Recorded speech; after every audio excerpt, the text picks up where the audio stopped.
It's like they fell off the face of the earth. They just disappeared. When they told us they were found in a shallow grave in Oklahoma, we were devastated. It was a very difficult moment in time.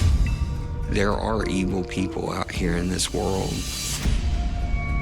He was able to manipulate the girls that he was in relationships with.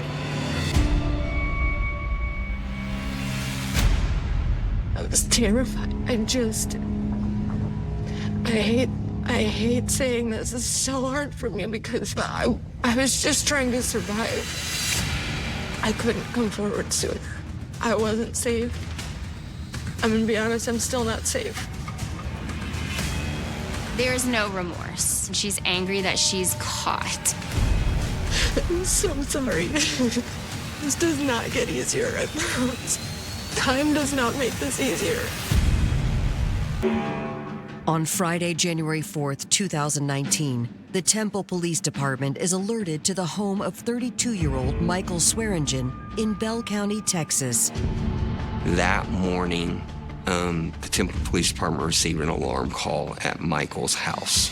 So patrol is dispatched out there.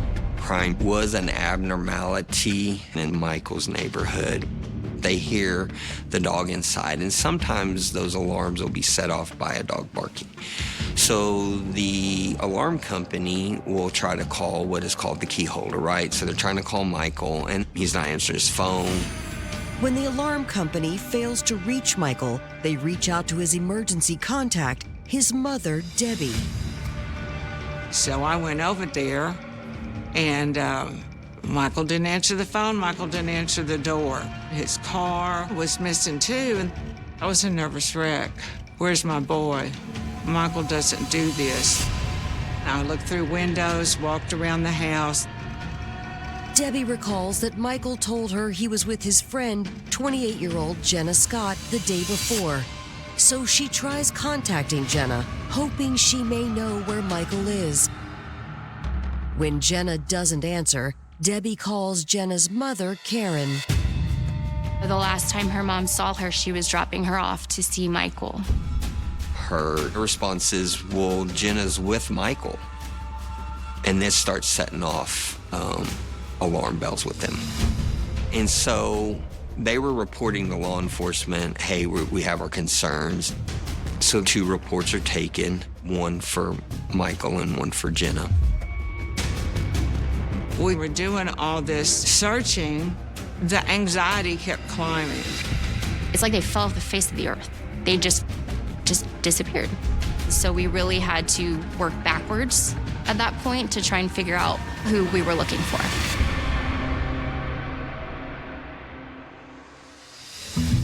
Born and raised in Temple, Texas, Michael Swearingen always put faith and family first. Michael was the perfect son. He just had a sweet essence about him. He went to church, and he made a profession of faith, and he was baptized. Michael really did have everything going for him. He was sweet and kind, cared about everybody. He had a girlfriend. He had his own home. He worked for Spectrum, which does fiber optics, cable, internet, and he was doing really well at that. He had lots of good friends. One of his closest friends was Jenna Scott. Like Michael, Jenna came from a tight-knit family. Jenna was always active, busy. Even as a baby, she was full of energy. We moved to Texas when she'd just gotten her driver's license when she was 16. She graduated, and she had her daughter, Emery, when she was 18, and we were 100% supportive of her. Jenna was dating my son, but with all of that pressure on them to be parents at such a young age, both of them ended up going their separate ways. We tried to always make sure that whatever we done as families, it was in Emery's best interest. Jenna was a very good mother to Emery. Just loved her and doted on her, and did the best she could for a young mom. In 2012, 22-year-old Jenna earned a nursing degree and then later enrolled in a master's program for counseling. She's always had compassion for people, and she wanted to make a difference in people's lives. Michael had met her when she was in nursing school through a friend of hers. Jenna was smart, but she was tender-hearted. I think that's why Michael and Jenna got along so well, because they were both so tender-hearted. He was like a very big protector of Jenna, and they were close friends. And I mentioned several times to Jenna, why don't you date Michael Swearingen? And she would say, no, he's my best friend. Jenna and Michael, they were like two peas in a pod. You know, they were like brother and sister. But on January 4th, 2019, Jenna and Michael have been missing for 24 hours, and law enforcement is growing increasingly concerned that something sinister has occurred. There was no note, there was no messaging about, hey, we're doing this, so it was also out of character, and so that caused the family to be very concerned. That night, Temple police receive an update on Michael's car. I get a call that night, later in the night, saying, hey, they found the car in Austin. Austin Police Department has recovered it for us. What caught our attention was the fact that Michael absolutely would never go to Austin because that just wasn't his scene. We realized this is absolutely not a place they would be. I don't even know that they would know this area in Austin. When we located the car, we were on our toes at this point. We needed to figure out what was going on. When authorities search the abandoned car, they make an alarming discovery. It's obvious that it's been wiped down. You can smell the bleach and the hydrogen peroxide. At this point, we knew they were in harm or danger.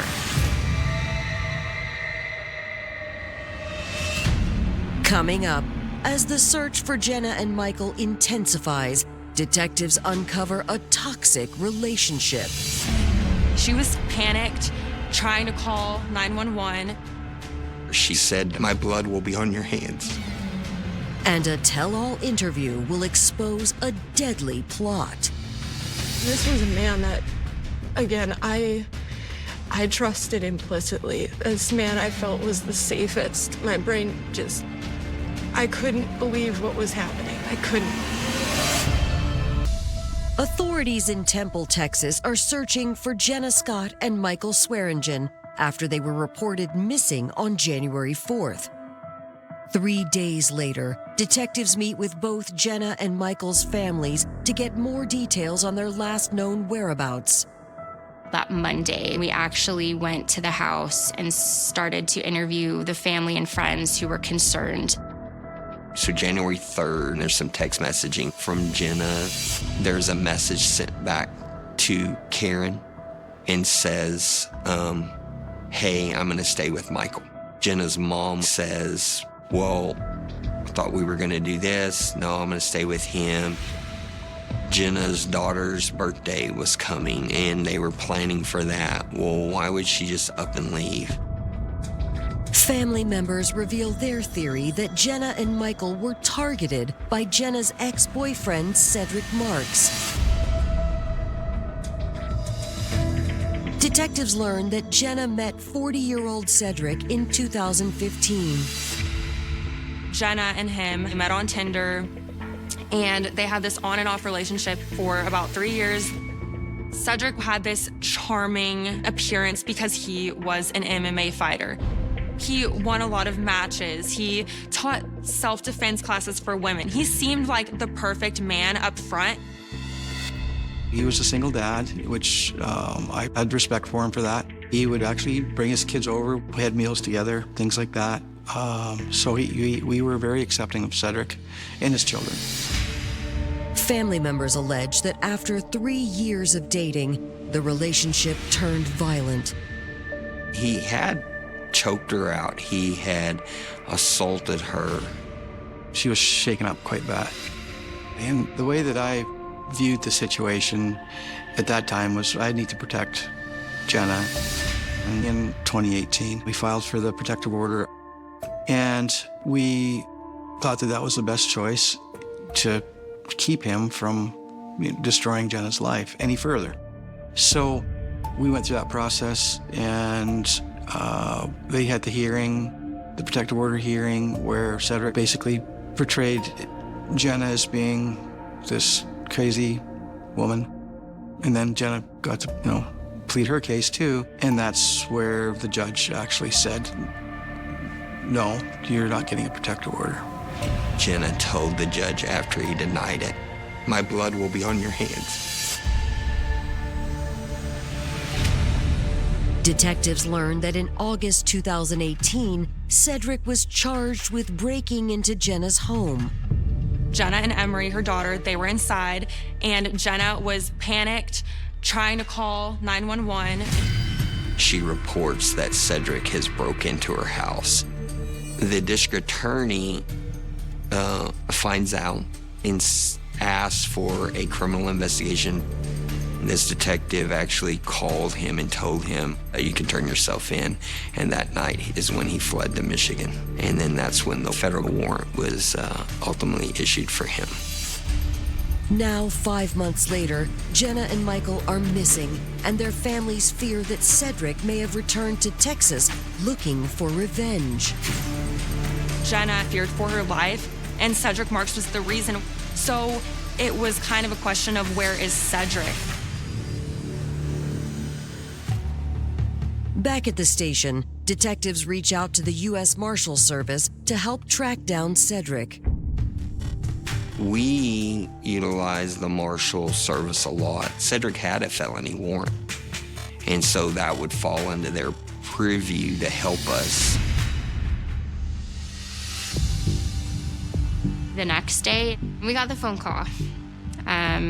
Cedric Marks is in custody in Michigan. The Marshals Task Force is tracking his phone, and they go to a mall in Grand Rapids, and that is where Cedric is taken into custody. So Ashley and I fly up there.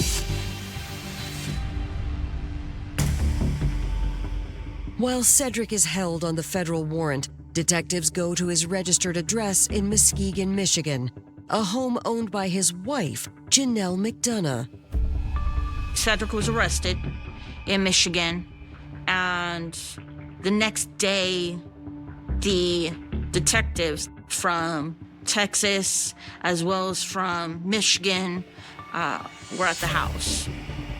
It was very surreal. We realized that he's living with his wife, Janelle, their 2 children, and then his girlfriend, Maya Maxwell, who's pregnant with Cedric's child, all living together in a very weird setup.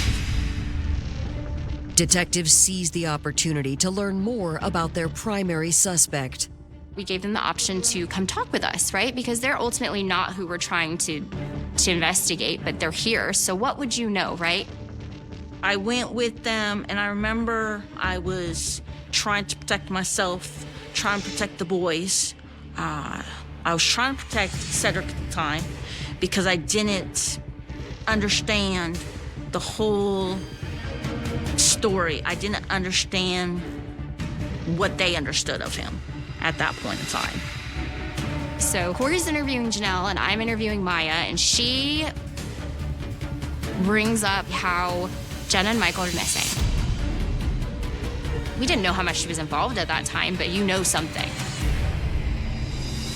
Maya is quick to confirm detectives' worst fears. Michael and Jenna had been killed by Cedric.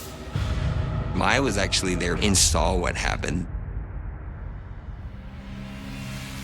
My name is Maya Maxwell, and I am Cedric Marks's ex-girlfriend. I did tell them everything I could when I could. I tried my best to be as, detailed as possible. I've never stopped helping. I was terrified. I hate saying this. It's so hard for me because I was just trying to survive. I know that's horrible because Jenna and Michael didn't. I'm so sorry. Temple, Texas authorities have just learned that Cedric Marks is responsible for the disappearance and murders of his ex-girlfriend Jenna Scott and her friend Michael Swearingen. His girlfriend, Maya Maxwell, admits, yes, she was there with Cedric. And there's so many people depending on us to get this information out of her. So I build a rapport as a female, and I'm going, okay, so how did you meet Cedric? How did you guys come in contact? It was 2016. I was 24 years old when I moved to Texas. I got on Plenty of Fish, and then that's where I met Cedric. He was goofy like me, kind of quirky and funny, and seemed carefree. He seemed like the perfect guy. And I knew he was a fighter, but he assured me too that he keeps that in the ring. He felt like a safe person. Originally from Tulsa, Oklahoma, Cedric Marks found his passion for martial arts following a 6-year stint in prison for aggravated burglary when he was 17. It became a huge thing for him to start down the path of MMA. And he wanted to do MMA because it made him just feel stronger, you know? In 2002, he met Janelle McDonough in Washington before the couple moved to Texas. I first met Cedric when we both were in the Navy together. We met in basic training, and he was just a very nice guy at that time, and we became friends. We got married in October 2003. It wasn't the typical marriage that everybody else has. Because of the fact that I'm gay, we just kind of had an open relationship. And she wanted a baby, so Cedric gave her a baby. In return, Janelle was comfortable with Cedric dating other women over the years, including Maya Maxwell. Her understanding of our relationship was that even though we were married, we were just best friends. He asked me to move in with him, and I said yes. His boys were on board, that everything seemed great. It was just a few days before I was supposed to move in that he tells me that he's going to have to move to Michigan. So he was gonna need me to move to Michigan as well. So I was like, okay. Maya says Cedric traveled often for work. I thought that we were exclusive, just us, but there was a point where I started to feel like he was cheating on me. He didn't really stay in touch. There was no video calls. I had uprooted my life. And I just found out I was pregnant with my son. Maya confronted Cedric, who opened up about his previous relationship with Jenna Scott. We got in an argument over that, but he again pacified me. And then he tells me that he has a warrant in Texas and that one of his exes, who happens to be Jenna, was accusing him of showing up at her house, but he wasn't ever there, and she's crazy and ruining his life, and she just won't leave him alone, and that's why he had to hurry up and move to Michigan when he did. Maya admits she traveled back to Texas for the order of protection hearing in 2018. Well, at that hearing, the judge did not grant her a protective order. So when Jenna walked past me, I remember her saying that I was gross, and I said, "You too." She didn't understand why Jenna couldn't just leave Cedric alone. Maya says she was shocked to learn from Cedric that he broke into Jenna's house 1 month later. So January 2nd, plan was, what I thought was to get him down to Texas, turn him in again, go right back. But that wasn't what his plan was. On the evening of January 3rd, Maya claims that Cedric directed her to a residential address in Temple. She was able to describe the house. I'm pulling up the GPS of Michael's house, and I'm like, is this what you're talking about? And she goes, yep. He told me he wanted to go hang out with his friend, and he tells me to just go to Walmart, get something to eat, and he tells me, oh, by the way, while you're there, also pick up big black trash bags.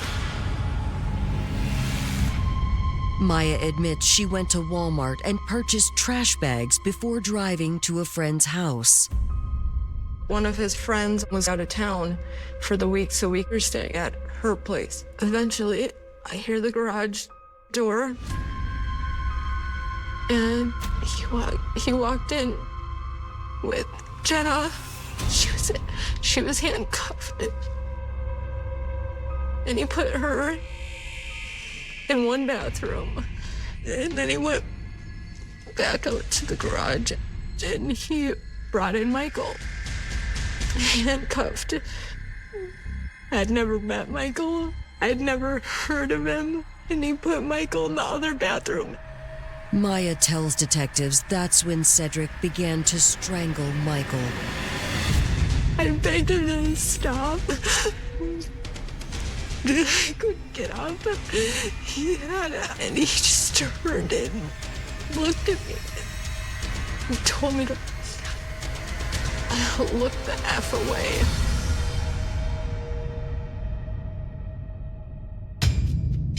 It lasted a few minutes. And then when he was done, he left him slumped over in the bathtub. I couldn't move. My brain I couldn't believe what was happening. I couldn't. He went in to where Jenna was, picked her up, and he brought her in to see Michael and told her this was our fault. And she and I just looked at each other and didn't say anything. And he carried her out and brought her back into the other bathroom and just asked, "Are you ready?" And the same sounds came out of that bathroom too. I couldn't come forward soon. I wasn't safe. Following the confession of Maya Maxwell, authorities press her for more information on where the remains of 28-year-old Jenna Scott and 32-year-old Michael Swearingen are located. She describes Cedric cleaning up everything, and she describes him taking this car to Austin, how they go into Walmart to go buy a shovel with the bodies in the car, until they find the perfect place that Cedric can put them. Jenna was in garbage bags behind me. And then Michael was in garbage bags all the way in the back. And then they drive to Oklahoma. Maya says, they get there, it's late at night, and Cedric starts digging up a spot that's close to his family reunion gatherings. She's helping him with it.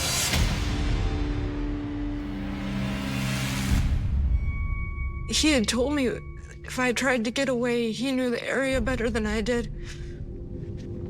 He's faster. He's a trained fighter. I've never been in a fight in my life. I was pregnant. I was terrified. He's walking me through how, this isn't how he wants relationships to end, but he just got rid of two terrible people that hurt people. And I know I didn't like Jenna before, but all of that went out the door when he ended up murdering Jenna and Michael. What this murder of Jenna and Michael were is Jenna was going to send him to prison for a long time, and Cedric had no control over her. He was going to go to prison for a long time, and so how do you make that not happen? You take it out. You kill it.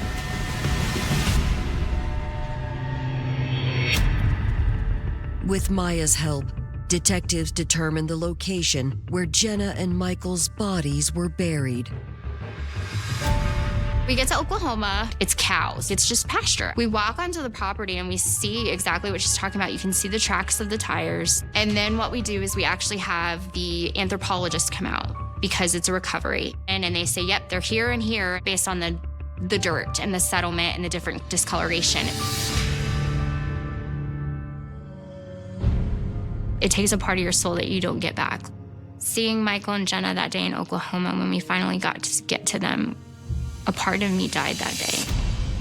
They called us and they found the bodies. And all we're doing is crying. We don't know what to do. When they told us that they had found Jenna and Michael in a shallow grave in Oklahoma, we were devastated. It was a very, very difficult moment in time, for sure.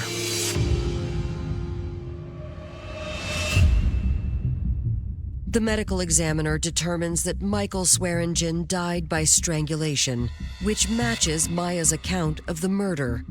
But Cedric had been far more violent with Jenna.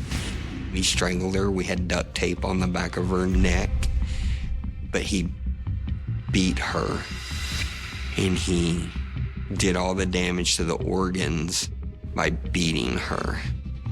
That's where the medical comes in saying, listen, any of these things could have been what killed her.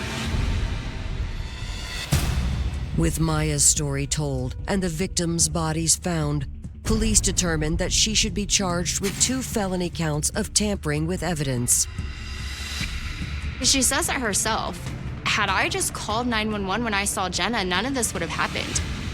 I can tell you confidently, she was not remorseful. She was just upset that this all happened. There's no remorse. She's angry that she's caught. Authorities switch focus to Cedric Marks, who is being held on a federal warrant in a Michigan jail. Cedric is not charged with the murders of Jenna and Michael yet because we wanted him to not waive extradition and we wanted him to come to Texas. So he thought he was coming to Texas on his burglar of a habitation warrant only. On February 2nd, nearly a month after Jenna and Michael's disappearances, Cedric is transported to Texas. Less than 150 miles outside of Temple, chaos ensues. I get a phone call that says Cedric escaped. I go, what do you mean he escaped? Detectives learn that Cedric escaped through a window of the transport van while parked at a fast food restaurant. He was able to kick out, and then that's how he escaped. Cedric's MO was to go get rid of anyone who'd keep him in prison. Well, he already got rid of Jenna and Michael, so the only other option would be to get rid of the family or the investigators who knew what he was capable of. So that's very fearful. All the victims, families, what do we need to do to protect them? It was just all about what can we do to get information to the people that are looking for him to recapture him. A manhunt is underway for former MMA fighter Cedric Marks, the suspected killer of Jenna Scott and Michael Swearingen. So we get through the initial shock of him escaping. We're telling the marshals, go find him. We have the prison guards out. Everybody's looking for him. A canine team is brought in to assist law enforcement. He takes his dog to the exact spot that Cedric drops from the van because he's barefoot. That dog takes off running. So the dog's going, and then they end up going to this house, and the dog starts hitting on this trash bin, and they kick it over, and out pops Cedric, and he'd been crouched in a position for 8 hours in that trash bin. He was gonna wait the perimeter out and everything. Authorities transport Cedric to the Temple police station for an interview. He was in solitary confinement. So we go in and we're like, we want to talk to you about, Jenna and Michael. And he comes up with, oh my gosh, I had nothing to do with that. So I think it's the shortest interview we have with him. He's like, you ruined my life. He was just so mad. Cedric was charged with double capital murder. He's locked up. He's facing the death penalty. Behind bars, Cedric continues to maintain his innocence. I can only imagine what's going on with their family, and I am so sorry for their losses, but I did not and had nothing to do with this. Despite what the media put out, I was not trying to escape. I was actually in fear, and I was not going anywhere at all.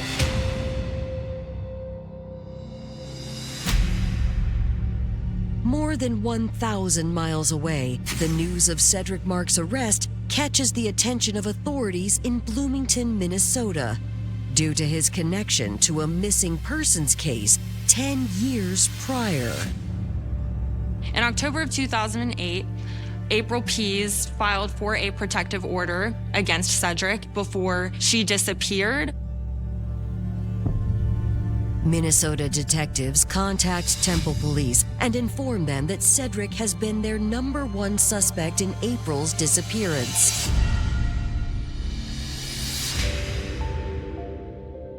She ended up meeting Cedric off of one of those dating apps. I'm not sure which one. I think it was Tinder. For the first, I would say, year, it was good between them. I think she did fall in love with him for a while. April became pregnant, and in 2005, she and Cedric welcomed their son.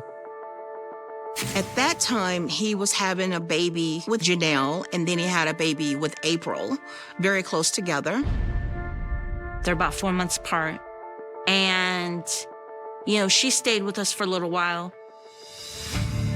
She told me they got into an argument because she was going out, and he choked her out. She called the cops, but nothing ever happened. She ended it, and I was trying to move on then. April and her son had sought protection at a women's shelter, where she was last seen in March of 2009. One of the ladies from the shelter called me and said that April, she'd been gone all night, and if she didn't come back, they were going to have to turn my grandson over to CPS. So I tried calling April, and she wouldn't answer the phone. She ultimately went missing, and the court thought that she had abandoned her child and just left him. And so, regardless of her family protest, the son was given to the father, Cedric. So, due to circumstances, I raised April's son.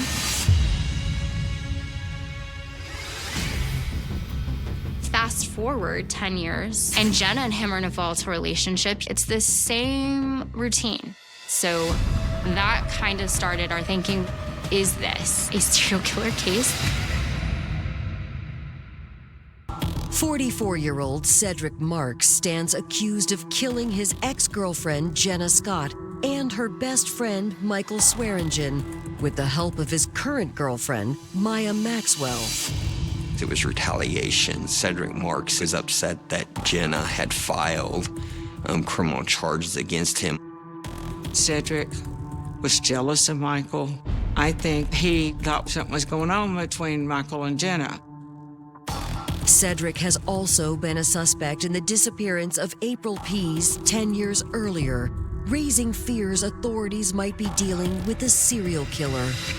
It's the protective orders and the physical abuse and the strangling and all these things. Like, this is a pattern of behavior for someone.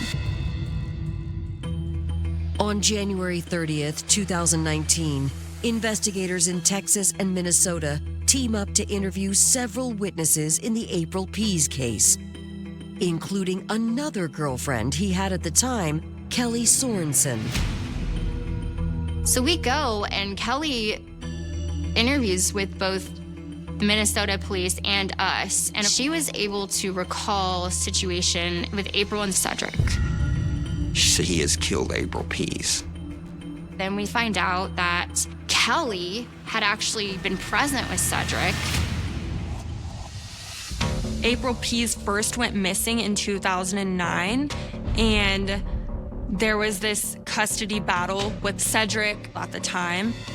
Kelly tells us Cedric knew, I'm gonna go to jail and I want my son. And so he found April. She's actually located out of a woman's shelter for women and children that was to protect them from violent offenses. He finds her, he watches her, and as she's going back into it, they take her and drag her to a car, and he decides to kill her. With Kelly's help, investigators attempt to track down April's body, but are unsuccessful. After the first year, I knew that she wasn't alive anymore. But I still hoped to be able to find her remains. I talked with the detective, and her hope and their intent is to still bring my daughter home to me. 10 years after April's disappearance, investigators uncover evidence that may prove Cedric's guilt. I actually ended up being arrested for harboring a fugitive, but it was all dropped, and I continued to help them and try to locate April and, try to help them get closure for everybody. Janelle communicated with us. There were things that were not in our search warrant that she consented to allowing us to take. There was a box that Janelle had of Cedric's items that he would just keep and collect. Well, there is a tape. This is before the disappearance of April. And he just talks about how much he loves his boys and that he wanted to get them together and he just wanted his son back and he was going to do whatever he had to do, and he made up his mind. To us who are investigating him and know Cedric to an extent, that's the equivalent of a confession. He gets charged while he's in jail at Bell County for April Pease's murder. 2 years later, Minnesota prosecutors aren't prepared to move forward in April Pease's case, but Texas prosecutors are, if they can flip Cedric's accomplice, Maya Maxwell.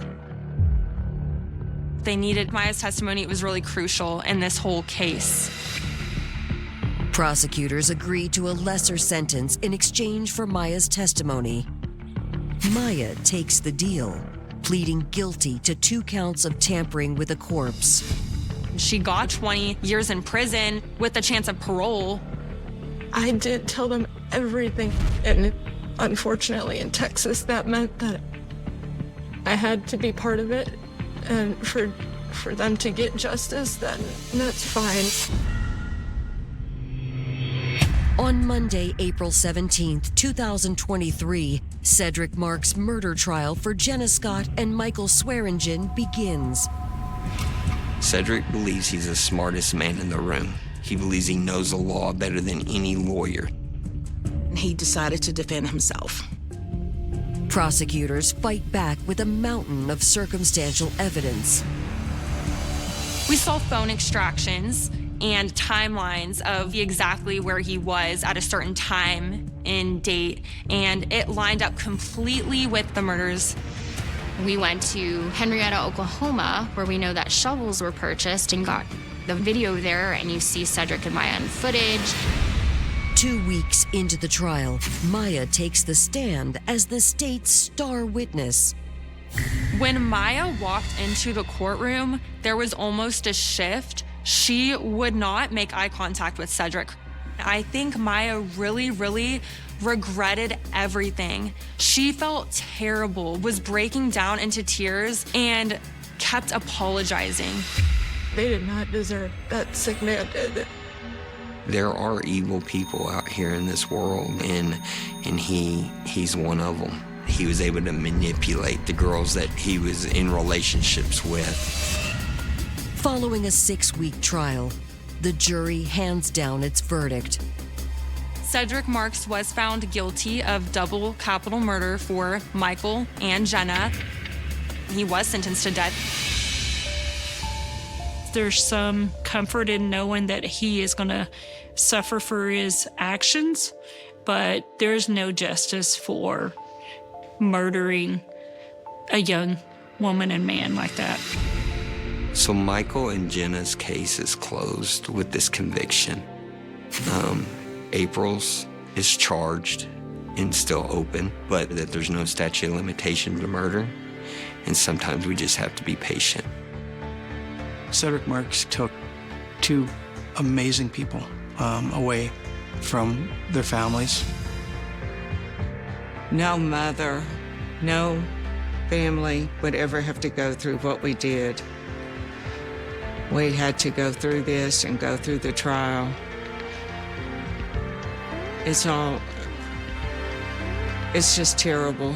It started with a phone call that no one wanted to answer, ringing through the silent streets of a sleepy California suburb where the nights were supposed to be safe, calm, ordinary. On March 12th, 1998, at exactly 2:17 a.m., the voice on the other end was trembling, almost incoherent, whispering words that would soon haunt the town for decades. "She's gone, and I don't know where." The dispatcher wrote it down, trained to stay calm, but something in that tone made every hair on the back of the neck stand up.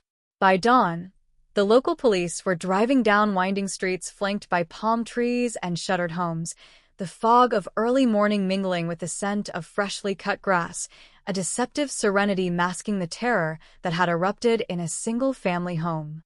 The house itself was modest, beige siding, an overgrown front yard, a white picket fence that had seen better days, but inside, the air carried the thick, almost tangible weight of panic. Parents sat on the sofa, hands clasped so tightly their knuckles were white, eyes red from sleepless nights and frantic questioning. The daughter, 17, had vanished without a trace, leaving behind only a messy bedroom, clothes scattered across the floor as though she had been pulled out of her life mid-motion. No signs of forced entry, no struggle, nothing to suggest robbery. Only a small notebook lying on her desk, pages filled with teenage scribbles, some notes about school, some about friends, some cryptic lines about fear she never voiced aloud. Detectives arrived, notebooks in hand, cameras clicking as they documented everything, aware that every second counted in a disappearance case, though deep down, they knew the odds were stacked against them. The first 24 hours are crucial, the saying goes, and already the clock was ticking. Neighbors reported seeing her walking home from a late-night shift at the diner, a place she worked part-time to save for college. She had smiled at them, waved, seemed normal. Then nothing. The realization hit hard. Someone had taken her from the safe streets they all walked without a second thought. Officers scoured the surrounding areas, flashlights cutting through the darkness of backyards, alleyways, and abandoned lots. They spoke to every person who might have seen or heard anything, but no one remembered. No one had seen a thing. It was as if she had dissolved into thin air. Family members were interviewed repeatedly, their testimonies combed over with a fine-tooth comb. Friends were questioned, each denying knowledge, each recounting the same evening with minor discrepancies that were scrutinized under the harsh light of investigation. A timeline began to emerge, hazy and fragile, filled with assumptions and gaps. CCTV cameras were rare in 1998, and none captured her route home.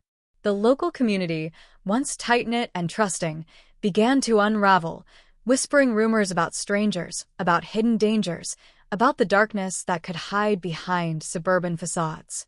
Every lead that promised hope dissolved into frustration. Days stretched into weeks, weeks into months. Detectives chased tips that went nowhere, anonymous letters that hinted at knowledge but never revealed names, never provided closure. The case grew cold, chilling everyone involved, freezing progress like frost on a windowpane. The daughter's room remained untouched by time, a shrine of absence, posters on the walls fading, her personal items collecting dust. Every year, anniversaries brought renewed media attention, headlines screaming cold case, teen vanishes without trace, community shaken by mysterious disappearance, Investigators plead for new leads. The town couldn't forget. Parents lived in fear, locking doors, checking streets, watching every passerby as though the threat was omnipresent. Friends drifted away, unable to carry the weight of uncertainty. The police department rotated officers, fresh eyes trying to see what the veterans could not. Old files were dug out, new techniques applied. Fingerprints, hair samples, shoe prints, each painstakingly compared against databases that were far less sophisticated than what would arrive a decade later. It was meticulous, exhausting work that yielded little. In the shadows of this investigation lurked a man whose life would later be described as ordinary, unassuming, invisible. Neighbors had waved to him, shared small talk, perhaps never noticing the cold glint behind his eyes, the calculated calm that masked chaos within. He had a wife, 2 children, a job at a local hardware store, weekends at the golf course, a smile that disarmed. Yet, in the confines of his home, he maintained a secret diary, a coded collection of thoughts and obsessions that hinted at darker urges that would remain locked away, unread by anyone else, for years. At the time, no one suspected him. The police followed other paths, ex-boyfriends, acquaintances, transient workers in the neighborhood, but all avenues ended in dead ends. The girl's bedroom remained a silent witness, her journals a puzzle box. Months turned into years. The case files grew thick, stacked in metal cabinets, annotated in red ink, yellowed by time. Investigators occasionally revisited the scene, hoping that the human brain, that unpredictable engine of memory, might recall something new. But memory is a fickle ally, and the town aged around the cold case, slowly, inexorably. Her parents moved to different neighborhoods, but never left the specter behind. Each birthday, each holiday, each nightfall rekindled the ache of absence. And then, almost a decade later, a breakthrough arrived, unexpected, almost cinematic in its timing. A single, unremarkable detail, overlooked in 1998, resurfaced in a database cross-check. A fingerprint, a partial print taken from a doorknob in the girl's room, previously unmatched, now showed a faint connection. Not a full match, not definitive, but enough to merit attention. Detectives reopened files with renewed vigor, tracing the origins of that print. They retraced movements, scrutinized personal histories, combed over bank records, work schedules, anything that might place someone near the house that night. Slowly, patterns emerged, threads connecting disparate moments into a tentative tapestry. Old witnesses were re-interviewed, their memories refreshed by new questions, new angles, new urgency.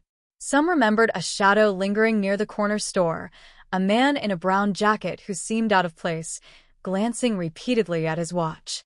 Others recalled a car parked too long at a cul-de-sac, engine off, headlights flicking in the darkness.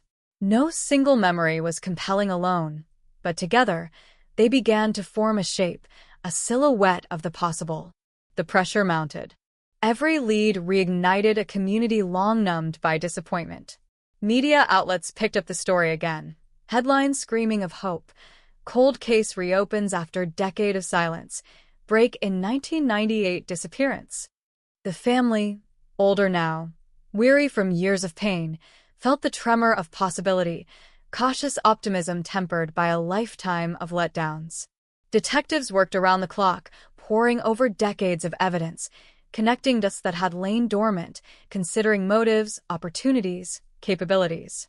Each night, in the quiet of their offices, they stared at photos, files, notes, wondering how the mundane had concealed the monstrous, how the ordinary man next door could harbor darkness unseen. And then, in the most mundane of ways, the next clue appeared. A former coworker of the suspect recalled a conversation, a joke, a statement that suddenly made sense in the context of the investigation. Combined with digital analysis that did not exist in the late 90s, a picture began to form of someone living a double life, someone whose outwardly ordinary existence masked obsession, control, and violence. Every night, every phone call, every diary entry revisited the scene, the girl's life, her habits, her routines. The town's collective memory, once scattered and fractured, sharpened into focus as the puzzle pieces fell into place. Police, prepared, quietly, carefully, to confront a man who had deceived everyone. He had no criminal record, no arrests, no prior suspicions, only the cold truth waiting to be uncovered. The community held its breath, even unaware, sensing that the ordinary might finally reveal the extraordinary horror beneath. And as the first rays of dawn broke over the Californian hills, the investigation team knew that after 10 years, the nightmare might finally find resolution. Yet even in that moment, the air was thick with tension, the silence punctuated by the unspoken dread that the revelations to come would shock the town, shake their understanding of safety, and leave a mark that would linger long after justice was served. For the daughter, the missing, the innocent, the town waited, suspended in the thin, trembling line between hope and horror, while the detectives, relentless, pursued the shadows that had eluded them for a decade, knowing that in the cold case of 1998, every secret had a time, every lie a crack, every killer a moment when the truth would claw its way to light. The morning air carried a brittle chill, slipping through the California streets like a prelude to revelation, the kind of cold that settles deep into bones, reminding everyone that nothing stays hidden forever. Detectives arrived at the suspect's house before sunrise, lights muted, engines quiet, a caravan of unmarked cars lining the street.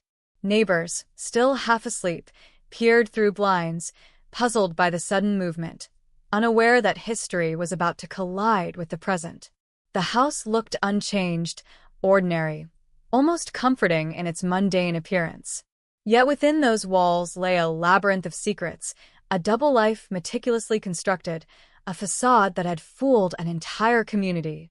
Inside, the suspect moved with the precision of someone accustomed to concealment, unaware of the gathering storm. Coffee steamed on the counter, mail unopened for days, the air faintly carrying the scent of cleaning products, masking a layer of unspoken tension. Detectives approached the door, badges ready, hearts hammering. This was the moment years of waiting, searching, hoping, and fearing converged into action. The first knock was deliberate, authoritative. Silence answered. A second, louder, more insistent, reverberated through the hallway. No response. A neighbor, watching, felt the hair on their neck rise, an instinctive warning echoing in the pit of the stomach. Then, the door opened just slightly, a wedge of darkness appearing, eyes blinking against the light. The suspect's calm demeanor cracked only for a fraction of a second, a micro-expression almost imperceptible, but enough for trained detectives to notice. They had rehearsed this moment, imagined it countless times, and now reality twisted it into something sharper, more immediate. Questions, commands, names, everything fell into place in rapid succession, words filling the narrow threshold, echoing against walls lined with ordinary furniture, ordinary life, hiding an extraordinary truth. Inside, evidence began to emerge like ghosts from the past.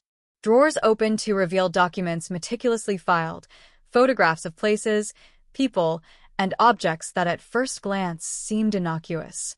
But trained eyes recognized patterns, references, connections, notes about the girl, sketches of her route home, journals tracking her routines, an obsessive chronology of her days. Time stretched unnaturally as detectives combed through the house, each room a stage for discovery, each item a potential key to unlock a decade of unanswered questions. The living room couch concealed small packets, fingerprints faint but present, a map with markings that corresponded eerily with the areas officers had previously searched. The investigators' pulse quickened, adrenaline surging, every discovery layered with disbelief. How could someone so ordinary maintain such extraordinary secrecy? The suspect, seated in the kitchen, fingers intertwined, eyes steady, watched the procedure unfold with a practiced calm that sent shivers through the room. Officers moved with methodical precision, photographing, cataloging, bagging evidence, every step measured, deliberate, conscious that one misstep could compromise the case, could allow years of darkness to remain unpunished. Upstairs, the girl's bedroom, or what had become her shrine in the investigation files, revealed more anomalies. Hidden compartments, altered panels, notes written in cryptic shorthand. Each page was a puzzle piece, a fragment of obsession, a roadmap into the mind that had concealed evil behind polite smiles. Detectives worked in silence, broken only by the clicks of cameras and the soft rustle of paper. The magnitude of what was unfolding settled over the house like smoke. Outside, the street remained eerily quiet, neighbors peering cautiously, whispers of suspicion already beginning to circulate, unaware of the depth of horror concealed just beyond their walls. As evidence accumulated, a timeline of events began to crystallize, connecting dots that had been scattered across years of uncertainty. Phone records once thought irrelevant, revealed calls placed at odd hours, messages coded in ambiguity, conversations that now, in hindsight, reeked of intent and manipulation. Bank statements showed transactions too precise, too intentional, small purchases that hinted at preparation, patience, and control. A single photograph, folded and tucked into a drawer, captured the girl in a moment of carefree joy, a stark contrast to the methodical plotting surrounding her. Detectives stared at it, hearts heavy, aware that behind that image lay a story of obsession and cruelty. Every officer in the room felt the gravity of what had been hidden in plain sight, the audacity of a predator living unchallenged for a decade. Interviews followed, interrogations carefully planned, words chosen with surgical precision. The suspect's voice remained calm, measured, rehearsed. Answers were given, often truthful in the mundane, strategically deceptive in matters that mattered most. Yet cracks appeared, micro-moments of hesitation, slight shifts in posture, fleeting glances. Every detail analyzed, recorded, cross-referenced with old case files, witness statements, and physical evidence. The investigation team moved as one, a well-oiled machine fueled by years of frustration and renewed hope. Outside, the community began to sense the tremor of revelation. Local news crews gathered, their cameras ready to capture what was about to become the story of a lifetime, a cold case, frozen for 10 years, finally unraveling. Residents whispered about the ordinary man next door, the neighbor who smiled at them at barbecues, the father who attended school events, and how he had concealed a life so dark it seemed impossible. Social media did not exist yet, but the rumor mill, fueled by word of mouth and local radio, spread faster than anyone could contain. Everyone felt the shock, the betrayal, the horror of realization. Inside the interrogation room, the suspect finally faced the unavoidable. Evidence, undeniable and overwhelming, was laid out with precision. Fingerprints, photographs, journal entries, timelines, witness recollections, every facet converged into a single, unassailable narrative. Silence dominated the room as the implications sank in. The suspect's calm finally fractured, a subtle tremor in the hands, a falter in the voice, eyes darting to corners as if escape were still possible. The room became a stage of confrontation, years of deception colliding with the cold, objective weight of proof. Detective after detective recounted events, piecing together sequences that had once seemed impossible, threading together the tapestry of a hidden life. Each revelation was a blow, a shattering of carefully constructed normalcy. Outside, the town remained suspended, caught between anticipation and dread, aware that the revelation of a decade-old disappearance would shake its very foundations. Families held their children closer, strangers eyed one another with new suspicion, and the comforting illusion of safety dissolved into a haze of uncertainty. And then, in a moment both terrifying and cathartic, the suspect confessed. Words emerged haltingly, almost reluctantly, a recounting of events long buried, a narrative that explained, but did not excuse, the darkness that had remained hidden for so long. The confession detailed the planning, the obsession, the meticulous measures taken to ensure no one would uncover the truth. Every statement, every nuance, every pause was analyzed, recorded, and integrated into the case file. The detective team worked methodically, confirming details, tracing movements, corroborating timelines, ensuring that the confession aligned perfectly with physical evidence and witness testimony. As the day stretched into night, the community learned the truth through press briefings and cautious releases of information. Shockwaves rippled through the town, disbelief giving way to mourning, anger, and a profound sense of vulnerability. How could someone so normal commit acts so unimaginable? How had the threads gone unnoticed for so long? Discussions erupted in living rooms, cafes, workplaces, everyone piecing together fragments of knowledge and rumor, trying to reconcile ordinary life with hidden horror. The family, finally knowing the fate of their daughter, felt a complex mixture of grief, relief, and lingering trauma. The girl's room, once a shrine to absence, became a place of memory, each item, each photograph, each diary page a testament to a life interrupted. Investigators continued their work, meticulously cataloging evidence, preparing for trial, ensuring that every piece of the puzzle would withstand scrutiny in court. Forensic analysis, expert testimony, and the careful documentation of the confession formed a fortress around the case, built to protect truth and ensure justice. Yet even as the suspect was led away in handcuffs, the residual shock remained. The town could not immediately shed the knowledge that the darkness had lived among them, that appearances could deceive, that safety was an illusion vulnerable to those who concealed intent behind everyday smiles. The media covered every detail, headlines screaming of the cold case finally solved, killer's secret life revealed, community stunned by shocking confession.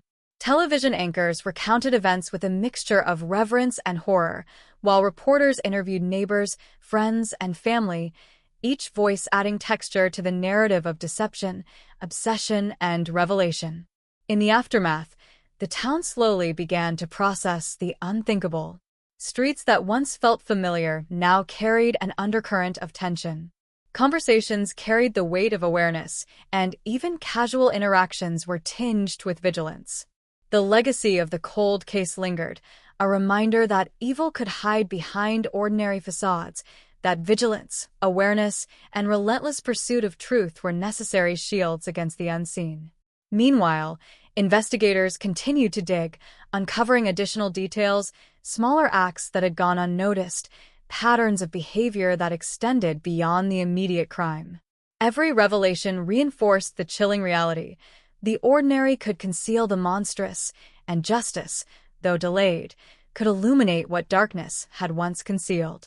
As months passed, the community sought to reclaim normalcy, but the shadow of the 1998 cold case remained, a spectral reminder of vulnerability, deception, and the relentless persistence of truth.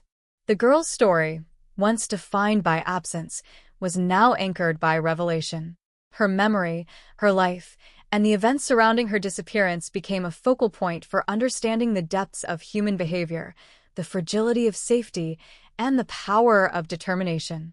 For detectives, the resolution of the case was both a professional triumph and an emotional journey. Years of frustration, dead ends, and unanswered questions culminated in a singular moment of vindication, proof that meticulous work, perseverance, and the refusal to abandon a case could pierce the veil of time, memory, and deception. Even as the trial approached, the story of the cold case continued to reverberate. Books, documentaries, and news retrospectives chronicled the journey from disappearance to confession, capturing the tension, suspense, and psychological complexity that defined the investigation. And though the girl was gone, her story remained alive, a cautionary tale of hidden danger, human resilience, and the enduring quest for justice. The town, scarred but wiser, carried forward, forever changed by the revelation that ordinary appearances could mask extraordinary darkness. Families locked doors more diligently, communities monitored streets more vigilantly, and the memory of the girl became a silent guardian, reminding all that vigilance, awareness, and relentless pursuit of truth are essential shields against the unseen forces that lurk in plain sight. The courtroom smelled of polished wood and tension, the kind of tension that settles over everyone present, pressing against the chest, tightening with every passing second. Reporters crowded the gallery, cameras poised, notebooks ready, microphones extended as though to capture the very heartbeat of fear and revelation. The judge entered, robes flowing, gavel heavy, the sound of its first strike sending a shiver through the room, echoing like the finality of years of unanswered questions. Outside, the streets were a frenzy of flashing lights, news vans jockeying for position, community members craning necks through police barricades, their faces a mixture of disbelief, anger, and morbid curiosity. The trial began with opening statements that were precise, measured, yet laced with an urgency born from a decade of delay. The prosecutor, voice steady, recounted the disappearance in 1998 with unflinching clarity, weaving together timelines, eyewitness accounts, forensic analysis, and the chilling details uncovered in the suspect's hidden life. Each word landed like a blow, each pause a weight, pressing the jury to grasp not just the facts, but the scale of the deception, the meticulousness of the concealment, the horror of what had gone unnoticed for 10 years. The defense, measured and deliberate, painted a picture of a man shaped by circumstance, a flawed but fundamentally ordinary citizen, attempting to diminish the shadow of guilt, casting doubt wherever possible, highlighting inconsistencies in witness recollection, the passage of time, and the inevitability of human error.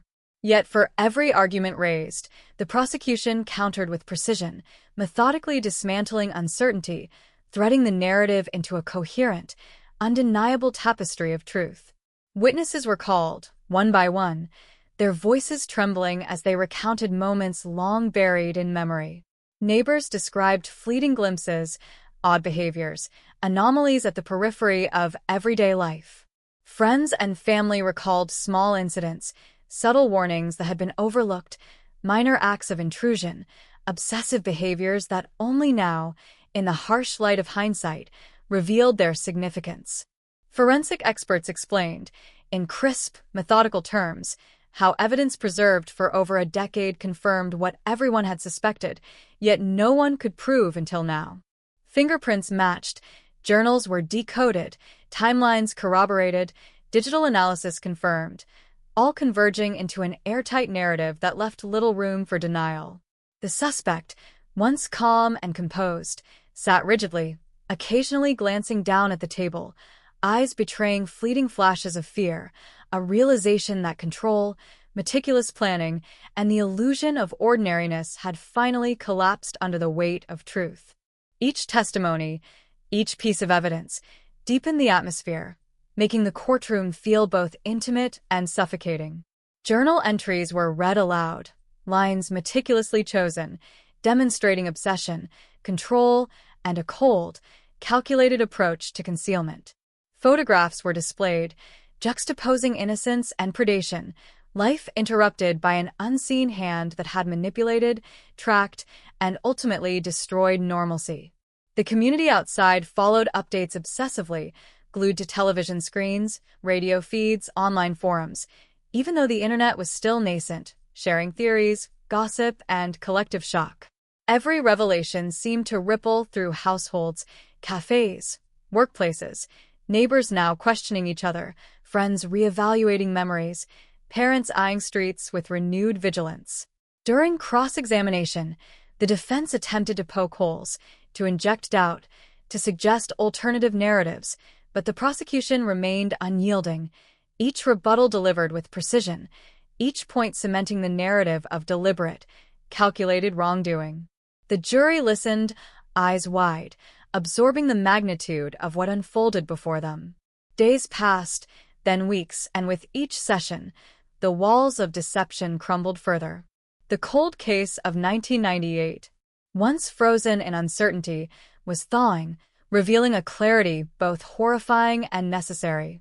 And yet, amid all the meticulous documentation, precise testimony, and undeniable proof, the emotional weight of the trial pressed down like a storm. The families sat in the gallery, expressions etched with pain, relief, and lingering grief. Every detail recalled their daughter. Every revelation reopened the wound, Every confirmation of her suffering resonated as both closure and agony. Outside the courthouse, members of the community gathered spontaneously, murmuring to one another, grappling with the duality of justice achieved and innocence lost. Conversations buzzed with disbelief. The killer had lived among them, smiles exchanged, handshakes offered, children waved at in playgrounds, all while secrets festered behind closed doors. Detectives, though relieved at the culmination of years of investigation, carried their own burdens. Nights spent reviewing files, analyzing evidence, revisiting scenes, and questioning witnesses had taken their toll. Their vigilance, determination, and refusal to abandon the case finally bore fruit, but the cost was etched into their faces, in their eyes that had seen too much, too long. Each day of the trial was a reenactment of those years, the tension never easing, the weight of responsibility never diminishing. Then came the moments that left the courtroom collectively holding its breath. Confessions from the suspect, detailing in painstaking detail the planning, execution, and concealment of the crime. Words described the stalking, the obsession, the meticulous measures taken to ensure that no one would ever uncover the truth. Each phrase was a brushstroke, painting a horrifying portrait of calculated evil. The suspect's demeanor shifted subtly as the confession progressed, the mask of normalcy slipping in microseconds, revealing glimpses of the human capacity for darkness. The jury's reactions were a study in tension, eyes widening, hands gripping benches, subtle expressions betraying shock and disbelief. Reporters furiously took notes, fingers flying over keyboards, capturing every nuance for publication and broadcast. The community outside felt the tremor of revelation, news spreading faster than ever, the shock cascading through social networks, phone lines, and conversations in cafes, shops, and homes. Psychologists were called to testify about the mind behind the actions, offering insight into obsession, compulsion, and the ability of individuals to conceal predatory tendencies behind the facade of ordinariness. Their words painted a chilling picture. Normal life, routine behaviors, and polite interaction had masked a calculated, dangerous mind. Every detail meticulously laid out in court added layers of horror and understanding, illuminating the pattern of behavior that had gone unnoticed for years. Forensic specialists walked jurors through physical evidence, explaining how latent fingerprints, hair samples, and trace materials had been preserved and analyzed, leading to a revelation that had seemed impossible when the case first went cold. Maps, diagrams, and timelines were displayed, showing how the suspect had monitored, manipulated, and controlled circumstances to maintain secrecy. Outside, the community struggled to reconcile the familiar with the monstrous, the ordinary with the extraordinary. Parents hugged children tightly, neighbors looked at one another with suspicion, and the comforting illusion of safety in suburbia was forever fractured. The courtroom reached its climax as closing arguments were presented. The prosecution's voice was firm, unwavering, each word meticulously chosen to crystallize guilt, to illuminate the path from disappearance to discovery, from mystery to revelation. The defense, though persistent, could not overcome the weight of evidence, the clarity of confessions, the corroboration of physical proof, and the meticulous narrative woven by investigators over more than a decade. Silence enveloped the room as the jury retired to deliberate. Every participant, every observer, felt the tension, the gravity of decisions that would define justice, closure, and historical record. The town outside waited, caught in suspended disbelief, each hour stretching into eternity. When the jury returned, the foreperson's voice trembled, echoing through the chamber, delivering the verdict, guilty. A collective exhale swept through the room. The family wept openly, relief tempered by grief, closure mingled with sorrow. Detectives allowed themselves a momentary respite, though they knew the case's impact would linger far beyond the courtroom walls. Reporters captured every reaction, every tear, every whispered comment, framing the story for national attention, headlines screaming, "Cold case solved after 10 years, killer's secret life exposed, community stunned by shocking revelation." Months passed, appeals were filed, Legal wrangling continued, but the truth remained. Justice had been served, though the wound would never fully heal. The girl's story became emblematic, a cautionary tale woven into the fabric of the community, a stark reminder that ordinary facades can conceal extraordinary evil.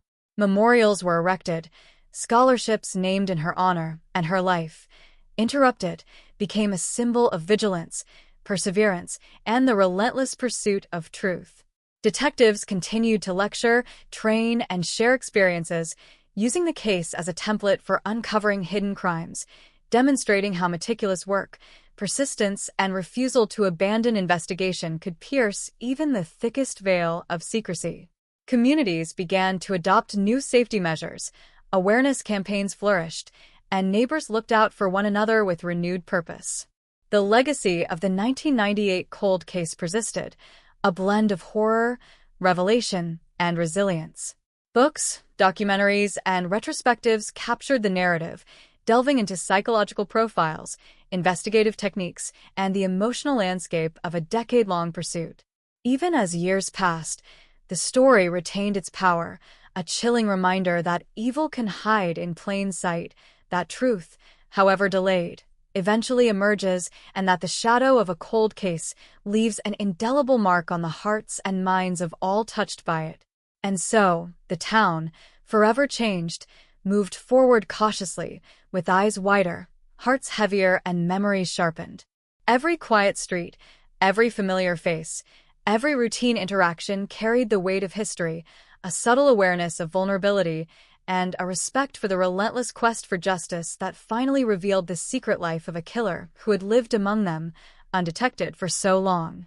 The memory of the girl, her absence, and the painstaking journey to uncover the truth became embedded in collective consciousness, a haunting echo that persisted as a warning, a lesson, and a testament to the power of perseverance, observation, and the enduring necessity of vigilance. Even after the verdict, the town remained suspended in a liminal space between relief and lingering horror. Streets once familiar now carried shadows, the echoes of events too monstrous to fully process. Cafes, grocery stores, playgrounds, all mundane spaces, felt smaller, constricted by the knowledge that the predator had walked among them, ordinary, smiling, invisible in plain sight. Families whispered warnings to one another, revisiting memories with new suspicion, questioning interactions that had once seemed innocent.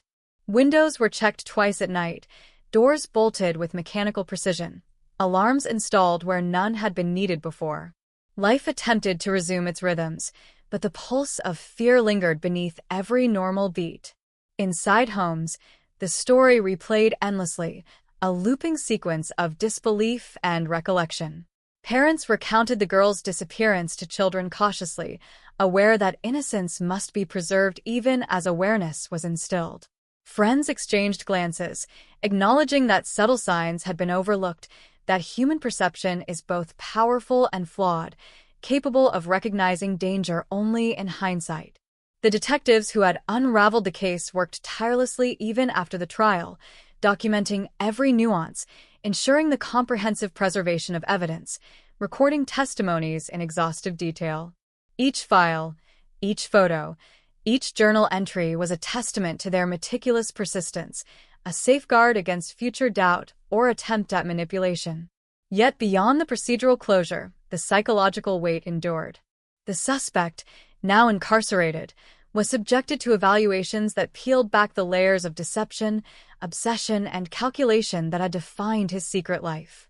Experts dissected the minutiae of his behavior, the cold precision of planning, the subtle manipulations, the disarming facade, the capacity to compartmentalize the monstrous alongside the mundane. Each report painted a portrait of a mind that functioned on parallel planes. Ordinary family man, community neighbor, predator concealed within the folds of normalcy. The realization struck like thunder. Evil does not always announce itself with dramatic gestures. Sometimes it whispers in silence, lurks behind polite conversation, and waits patiently for opportunity. Psychologists, criminologists, and law enforcement specialists collaborated, compiling studies, creating case notes, and delivering lectures that dissected the interplay of deception and societal oversight. The cold case became a landmark study in hidden danger, a template for understanding how meticulous, patient predators exploit trust, routines, and communal assumptions to operate undetected. Meanwhile, the girl's family navigated the jagged terrain of grief and closure. Relief at their resolution mingled with a profound awareness that years of uncertainty could never be reclaimed. Anniversaries, once dominated by fear and questions, became moments of memory and remembrance, tinged with sorrow but underscored by resilience. Friends and community members sought ways to honor her life, instituting scholarships, holding vigils, and creating spaces for reflection. Each act of remembrance became an anchor, a defense against the tide of trauma, a way to transform horror into something enduring, meaningful, and instructive. Journalists chronicled the aftermath with relentless intensity, publishing exposés, interviews, and psychological analyses, ensuring that the narrative of the cold case reached far beyond the local community. Headlines blared across regional and national media. California cold case reveals unthinkable. Community stunned by double life of killer. Investigation unlocks secrets hidden for a decade. Each article dissected elements of the case: the suspect's routine, the obsessive tracking, the meticulous concealment, laying bare the astonishing lengths taken to maintain anonymity while committing unspeakable acts. Outside the courtroom, the suspect's former life lay bare. Colleagues, neighbors, friends, and extended family grappled with the realization that interactions they had taken for granted, smiles they had returned, casual greetings, all had been curated by someone hiding a darkness unimaginable. Schools, workplaces, and social groups convened discussions about awareness, vigilance, and recognizing subtle signs, creating a communal framework to prevent repetition of such oversight. For the detectives, the case became both a professional pinnacle and an emotional crucible. Years of frustration, dead ends, and obsessive pursuit were vindicated, yet the knowledge of the human cost remained inescapable. Nightly reflections carried images of the missing girl, moments of danger overlooked, and the eventual confrontation with the suspect. The pursuit of truth had demanded relentless focus, patience, and sacrifice. In the broader landscape, law enforcement agencies across the state examined the case as a precedent, incorporating lessons into training programs, cold case units, and investigative protocols. Techniques refined in this investigation: database cross-referencing, meticulous evidence cataloging, and the psychological profiling of offenders became instrumental in reopening other cold cases, providing a blueprint for bridging decades of investigative stagnation. And yet, amid systemic improvement, the human dimension persisted. The community grappled with residual fear, the haunting realization that ordinary interactions could conceal extraordinary danger. Parents monitored routines more closely, adolescents were counseled in self-awareness, neighbors remained vigilant, and communal trust, once taken for granted, required deliberate cultivation. In private spaces, conversations revisited fleeting moments, overlooked oddities, small gestures that, retrospectively, carried significance. The ordinary man next door had orchestrated chaos under the guise of normalcy, and understanding that dynamic became a social imperative. Within the prison walls, the suspect faced a life constrained by justice, yet liberated of anonymity. Daily routines imposed structure, but the mind remained an object of scrutiny, examined for insight into a psychology that had evaded detection for a decade. Interrogations, therapy sessions, and psychiatric evaluations peeled back layers of concealment, illuminating the cognitive mechanisms that had enabled such sustained deception. The knowledge gained informed academic studies, criminal profiling, and procedural manuals, contributing to broader societal understanding of predatory behavior. Meanwhile, the family's coping strategies evolved, embracing rituals of remembrance, community engagement, and advocacy. Their resilience became emblematic, illustrating the human capacity to navigate trauma, reclaim agency, and transform loss into purpose. Memorials, scholarship funds, and public awareness campaigns created lasting legacies, embedding lessons into the cultural consciousness of the town and beyond. The media's retrospective coverage reinforced the duality of closure and lingering unease. Documentaries, investigative reports, and psychological analyses framed the narrative not only as a solved crime, but as a study in vigilance, deception, and the human cost of delayed discovery. Interviews with neighbors, friends, and law enforcement personnel revealed the multi-layered nature of perception and oversight, offering insights into how ordinary lives can mask extraordinary predation. Community meetings, school programs, and local forums explored the implications of the case. Public discussions emphasized safety, observational awareness, and the necessity of trusting intuition even in seemingly benign circumstances. Civic engagement became intertwined with the narrative of the cold case, transforming fear into proactive prevention strategies. Within law enforcement, the case catalyzed a reevaluation of investigative priorities. Cold case units received additional funding, training emphasized meticulous record-keeping, cross-jurisdiction collaboration was enhanced, and psychological profiling became central to strategic planning. Protocols that had evolved from lessons learned in the 1998 case became critical tools for tackling other long-unsolved crimes. Yet despite these institutional and societal transformations, the shadow of the case lingered, subtle but persistent, a reminder of the fragility of perceived safety. Nighttime walks felt different. Conversations carried an undercurrent of caution, and the community's collective psyche bore the imprint of long-concealed evil. The girl's story, once defined solely by absence, now carried the weight of revelation, justice, and memory. Her life, interrupted, became a narrative vessel, teaching vigilance, resilience, and the necessity of persistent pursuit of truth. Every year, anniversaries brought reflection. Media coverage revisited the events, community vigils reaffirmed memory, and families embraced lessons learned in both caution and compassion. The cold case, though officially closed, continued to resonate across decades. Researchers, criminologists, and psychologists returned repeatedly to the narrative, dissecting motives, methodologies, and human behavior, preserving knowledge that could prevent repetition of similar oversights. The interplay of ordinary appearance and hidden darkness became a focal point for training, media narratives, and academic studies alike.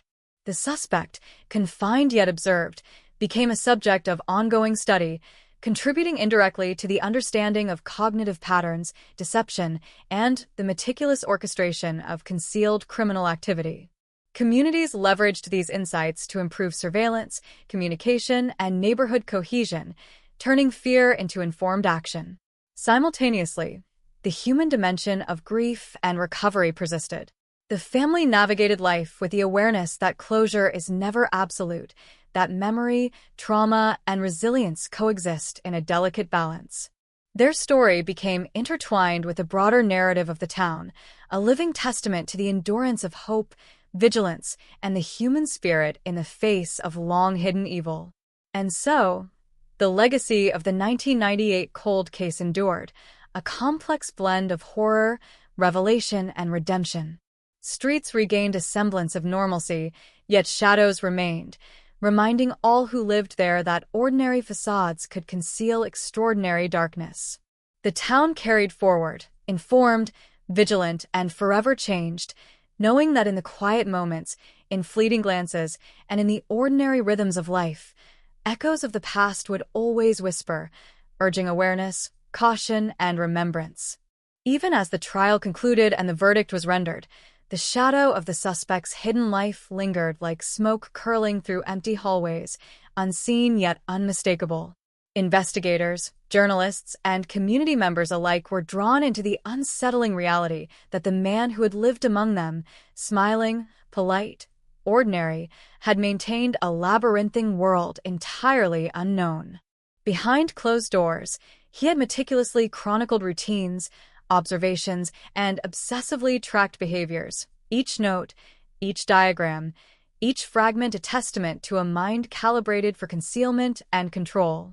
Detectives returned to his house after the trial, combing through areas previously untouched, retracing paths that the killer had used to maintain anonymity while executing the unthinkable.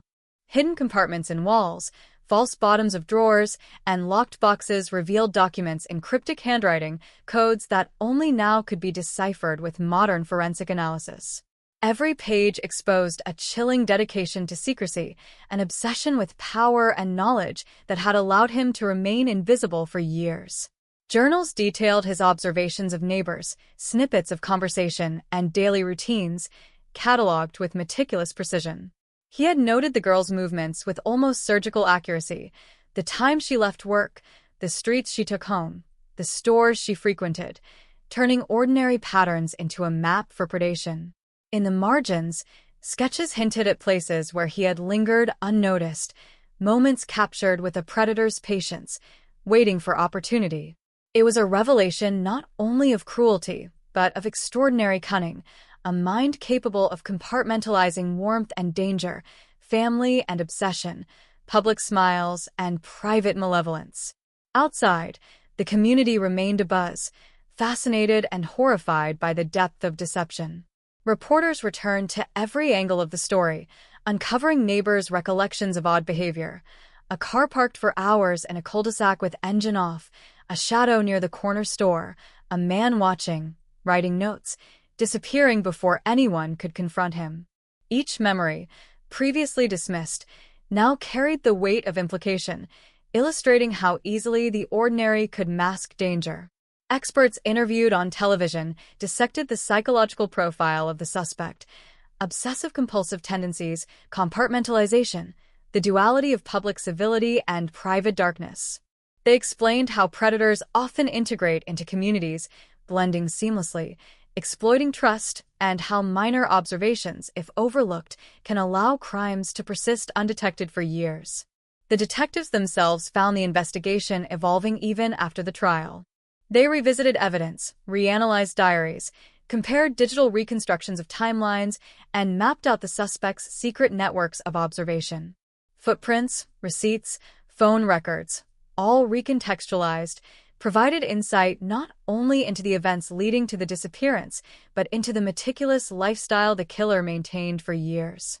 The man's double life was both banal and horrifying: family dinners, weekend routines, work obligations, school events, ordinary in every sense, but interwoven with obsessive tracking, coded notes, and hidden compartments that concealed the predator's preparations. Investigators pieced together a portrait of premeditation and manipulation, subtle measures designed to avoid detection, habits calculated to maintain invisibility, an entire life structured around secrecy. Friends and colleagues, when interviewed post-trial, struggled with disbelief. How could someone so ordinary orchestrate such deception, live among them, laugh, converse, attend barbecues, while hiding a compulsion so sinister? Parents of other teens in the community shared stories of vigilance, reflecting on the subtle warnings they had missed, moments they had dismissed, gestures that now, in hindsight, signaled danger. Scholars and criminologists analyzed the case for patterns. The suspect had shown classic signs of obsessive predation: monitoring routines, creating contingency plans, maintaining a detailed record of potential vulnerabilities, and managing a dual identity that allowed integration without detection.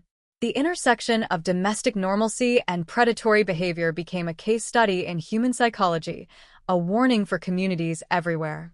Even the tiniest anomalies, the slightly off glance, the notes found in unusual locations, the tracking of trivial details, provided insight into the workings of a mind both ordinary and extraordinary.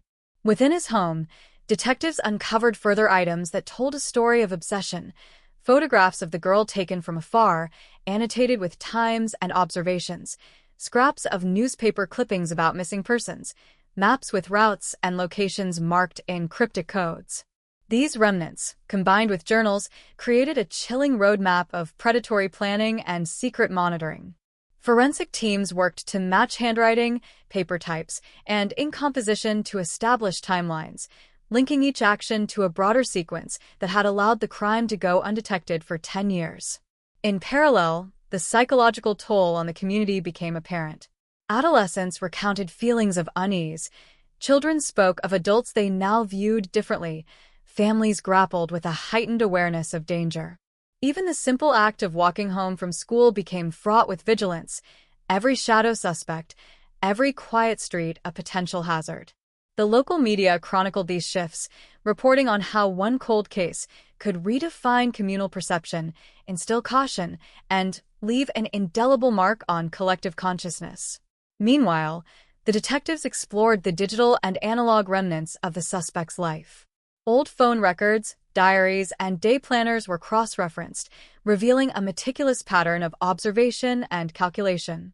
Every mundane activity, grocery runs, errands, school pickups, was logged, annotated, and evaluated for potential surveillance or opportunity. Evidence revealed a staggering capacity for patience, discipline, and control, a dedication to concealment that had allowed him to remain invisible to the community, to the law, and even to those closest to him. The investigation team also uncovered subtle manipulations in the suspect's social interactions. Colleagues' perceptions were influenced by carefully timed behaviors. Neighbors were disarmed by charm and casual politeness. The duality of his existence, a loving father and husband juxtaposed against obsessive predation, highlighted the complexity of criminal concealment, the capacity for darkness to exist in parallel with the ordinary. For the family of the girl, the discoveries were a mixture of horror and clarity. Each revelation provided answers, yet reopened wounds. Diaries, sketches, and hidden notes detailed not just the moments surrounding her disappearance, but the obsessive planning and monitoring that preceded it. Understanding the depth of the suspect's preparation was both necessary and excruciating, offering closure alongside renewed grief. In the community, public awareness campaigns were initiated. Schools held workshops on situational awareness, neighbors organized watch groups, and local law enforcement shared insights on identifying subtle red flags. The case had transcended its original scope, evolving into a collective lesson on vigilance, perception, and the invisible signs of danger. Academic institutions took interest as well. Criminology and psychology programs incorporated the case into curricula, exploring the integration of ordinary behavior with predatory conduct, the methods of concealment, and the importance of meticulous investigation.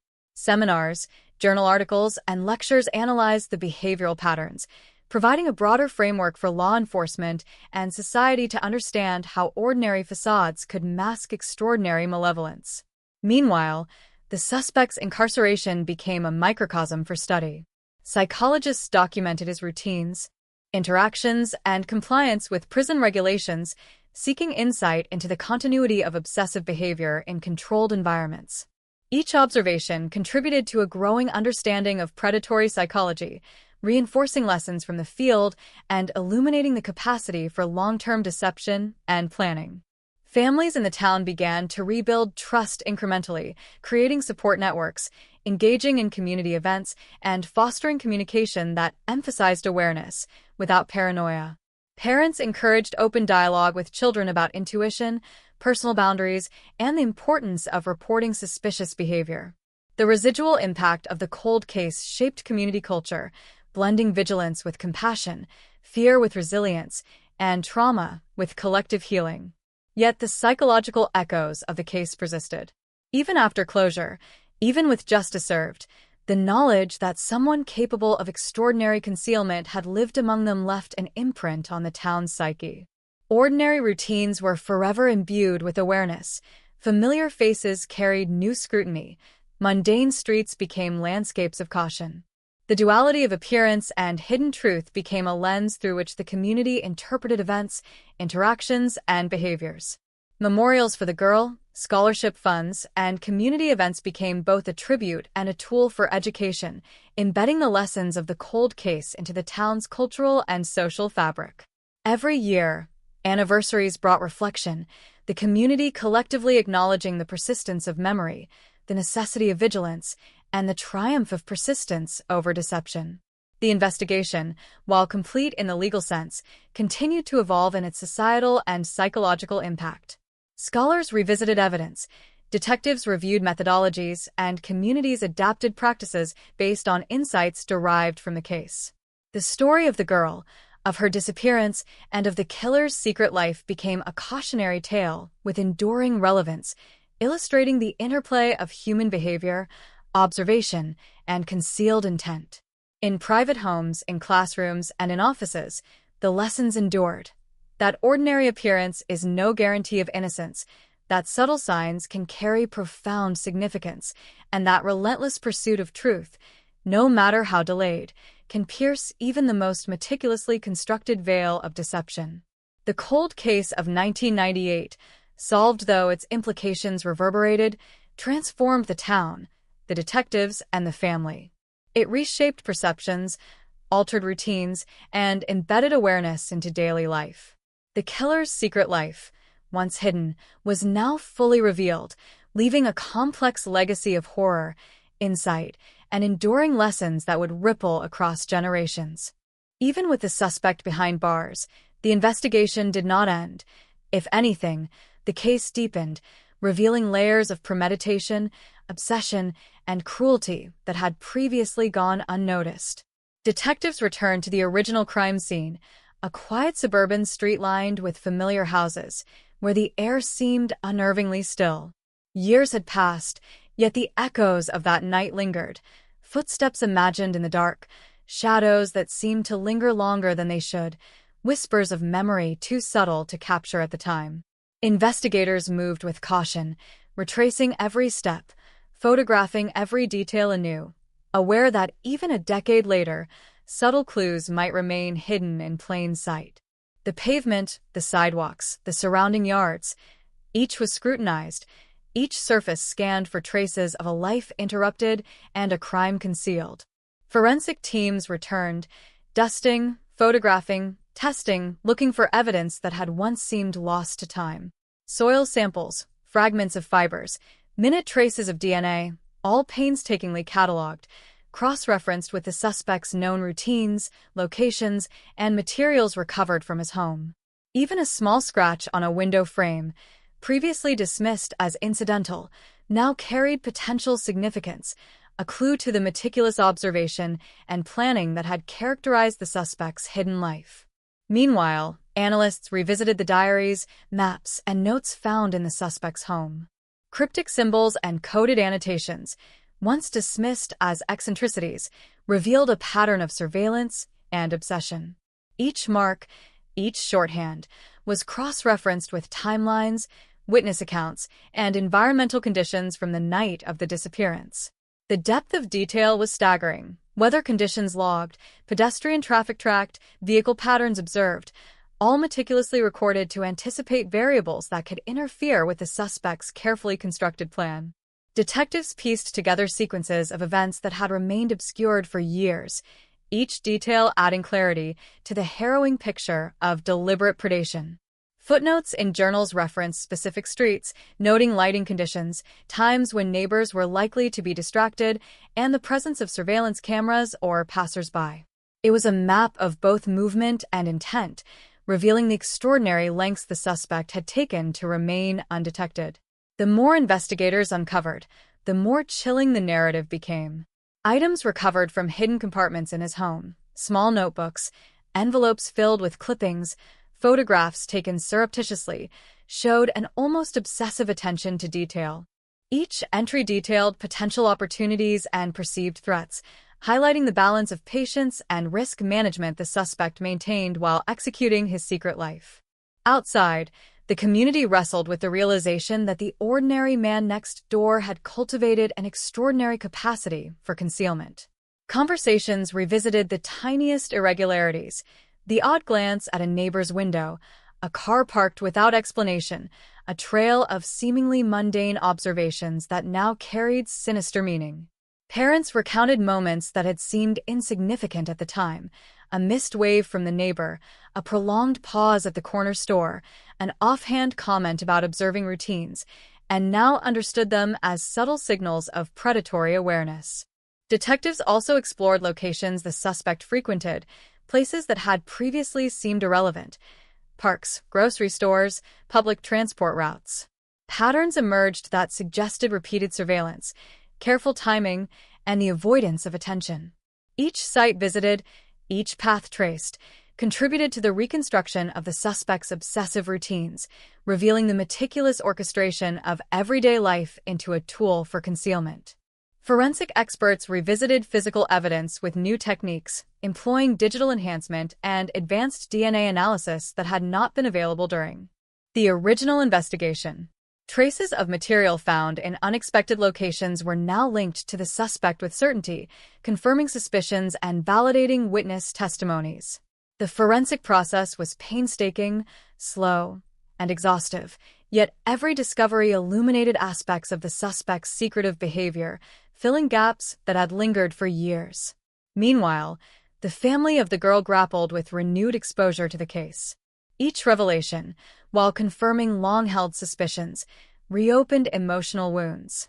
Diaries and photographs, though necessary for understanding, were painful reminders of a life stolen, an innocence violated, and the calculated cruelty of a mind that had concealed itself behind ordinary smiles and social integration. Psychologists provided counsel to the family and the community, helping them process the layers of trauma, fear, and betrayal. They explained the concept of compartmentalization, the way predators can lead parallel lives, and the importance of reconstructing memories without self-blame.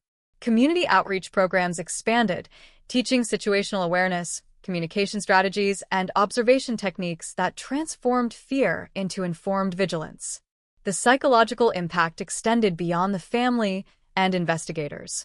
Children, adolescents, and neighbors carried the story forward, internalizing lessons about caution, awareness, and the subtle signs of deception.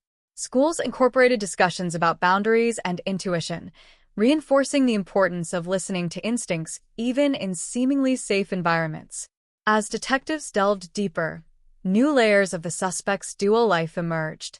Tax records, receipts, and bank statements were examined to identify purchases that had previously seemed ordinary but now revealed preparation and intent. For instance, office supplies, notebooks, and cameras, items innocuous in isolation, formed a pattern of surveillance and documentation. The suspect's meticulous cataloging of materials highlighted the degree of planning involved, confirming that the crime was not impulsive, but a calculated orchestration. Analysts also explored communications from the period preceding the disappearance. Letters, postcards, and phone records revealed subtle manipulations, messages crafted to observe reactions, gauge movement, and influence behavior. These communications, mundane in tone but strategic in intent, showcase the suspect's skill in masking true intent, maintaining a benign facade while pursuing an obsessive goal. Community members revisited their own memories, reconstructing interactions and observations with fresh eyes. Casual encounters, conversations, and even neighborhood dynamics were reevaluated. The detective team encouraged this process, recognizing that collective recollection could reveal overlooked details and provide context for the suspect's hidden activities. Meanwhile, the media chronicled each new discovery with intensity. Headlines highlighted chilling patterns in killers' hidden life, decade-old notes reveal obsession, and investigators trace secret routines in cold case. Journalists interviewed neighbors, teachers, and colleagues, each account contributing to a composite portrait of the suspect's dual existence. The combination of personal testimony and forensic evidence painted a narrative that was both horrifying and informative, demonstrating the extraordinary lengths a predator can go to conceal intent.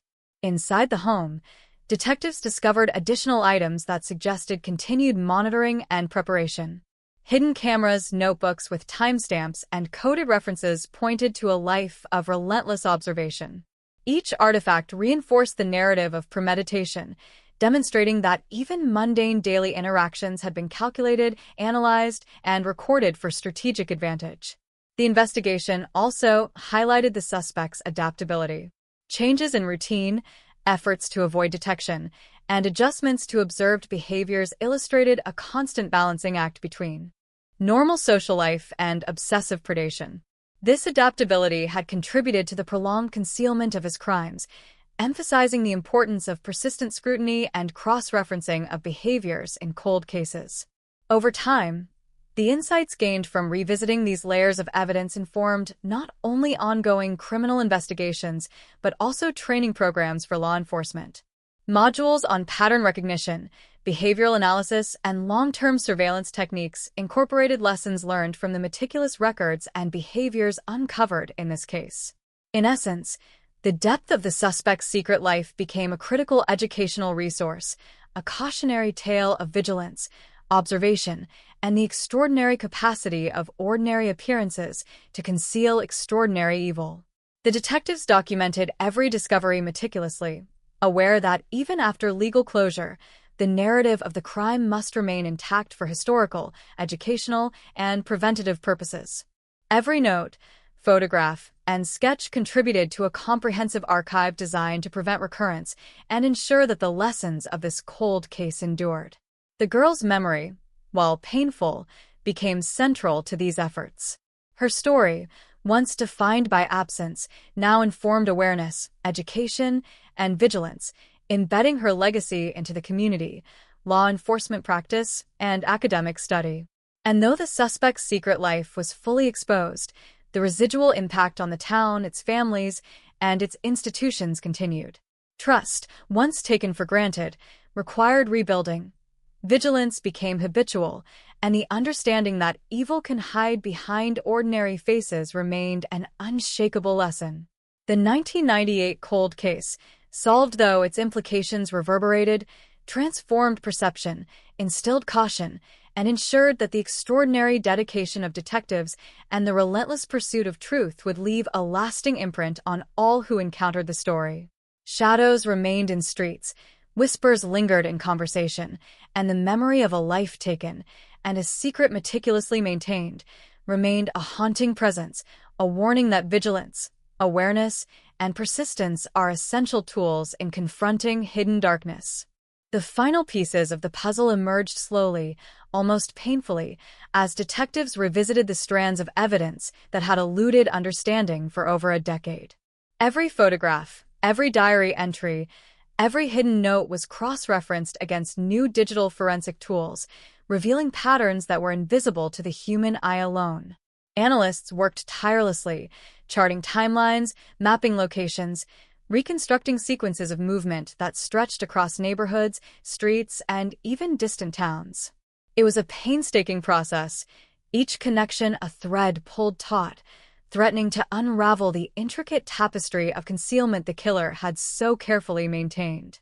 The town held its collective breath as the investigators pieced together behaviors that had once seemed random: the late-night walks, the carefully timed errands, the habitual avoidance of cameras and prying eyes, all now recognized as deliberate, rehearsed, calculated.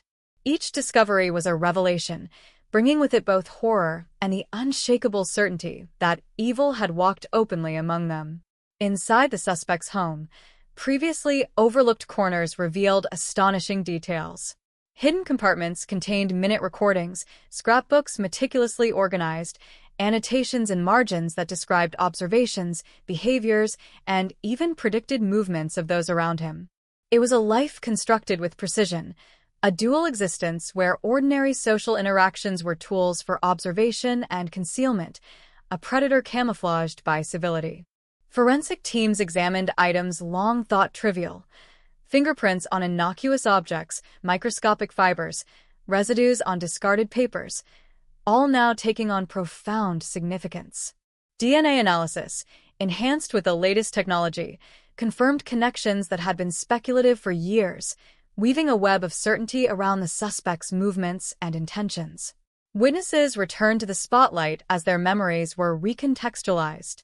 Neighbors, colleagues, and even casual acquaintances recounted seemingly insignificant details that now fit into the growing mosaic of evidence. A glance that lingered too long, a car parked at odd hours, a note left in an unexpected place. Each became a critical link in the chain, demonstrating the suspect's extraordinary attention to minutiae and the community's unwitting role in the orchestration of his concealment. The psychological profile deepened.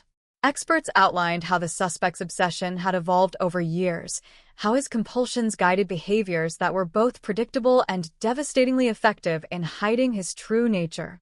His life, at once ordinary and horrifying, provided a textbook example of how a predator can maintain dual identities, blending seamlessly into the fabric of everyday existence while executing hidden agendas.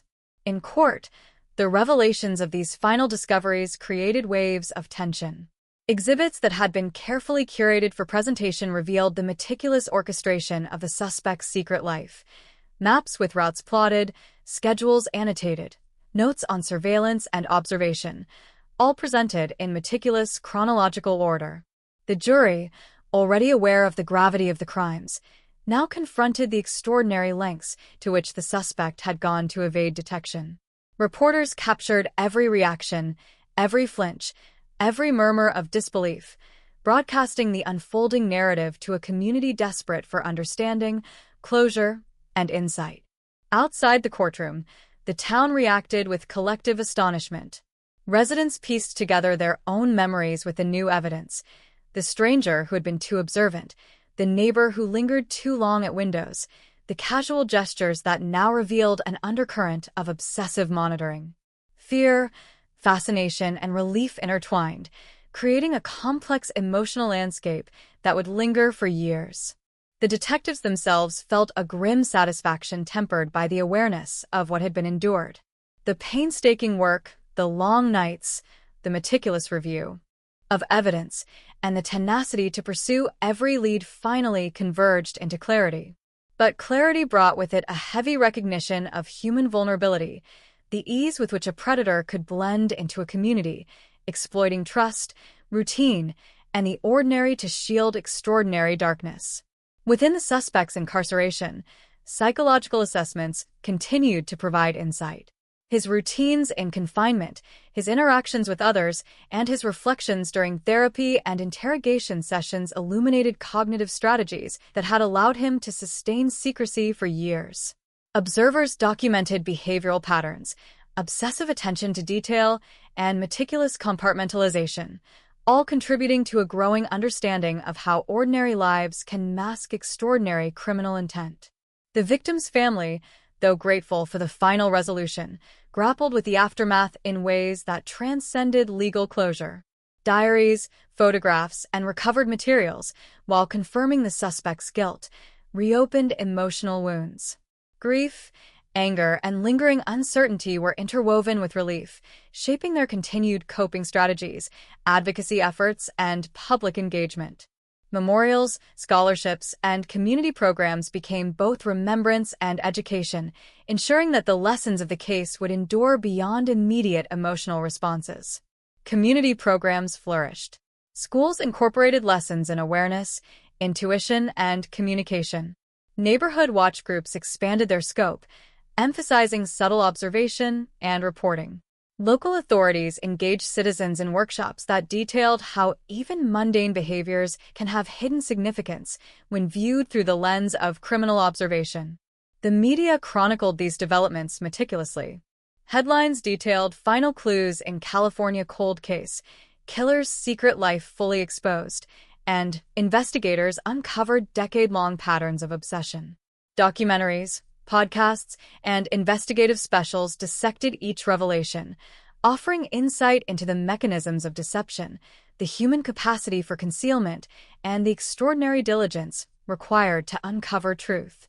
Investigators revisited every lead, even those initially dismissed. Small details, once peripheral, now held significance: a receipt from a store, a parking ticket, a note scribbled in the margin of a diary. Each clue, reinterpreted through modern techniques and hindsight, contributed to the full reconstruction of the suspect's hidden life. Patterns emerged not only in behavior but in method, demonstrating a strategic intelligence applied with relentless focus. Forensic breakthroughs further cemented connections. Microscopic fibers matched with clothing, digital footprints revealed precise timings, and subtle chemical residues corroborated other evidence. The composite portrait of the suspect was now complete, a man who had orchestrated his life with meticulous care, balancing dual identities and exploiting the trust of those around him to conceal his predatory intentions. The community grappled with the implications. Ordinary social interactions were reevaluated, relationships reconsidered, and everyday routines examined with newfound awareness. Parents discussed vigilance with children, neighbors observed with caution, and the shared narrative of the cold case became a defining chapter in the town's collective memory. The legal process reached its zenith as final testimonies and evidence presentations concluded. The prosecution delivered compelling summations, articulating the meticulous planning, dual life, and concealed obsession that had characterized the suspect's actions. The defense, while persistent, could not overcome the overwhelming weight of corroborated evidence, forensic confirmation, and psychological testimony. When the jury delivered its final verdict, the emotional release was palpable, relief intertwined with sorrow, closure tempered by lingering unease.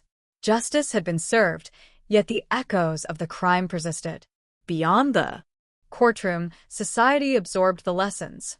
Investigators shared methodologies in law enforcement seminars, community leaders emphasized awareness programs, and educational institutions incorporated case studies into curricula. The story of the cold case became a template for understanding the intersection of ordinary life and hidden criminality, illustrating the importance of persistence, observation, and analytical rigor in uncovering truth. For the detectives, the conclusion marked both an end and a beginning. The resolution of one case, yet the recognition that similar predatory behaviors could exist elsewhere, unseen, undetected, waiting. Their work, now documented and analyzed, served as a guide for future investigations, ensuring that the lessons learned from this decade-long pursuit would resonate far beyond the original town and timeframe. And in the quiet aftermath, the town continued to rebuild, forever marked by the knowledge that evil can hide in plain sight.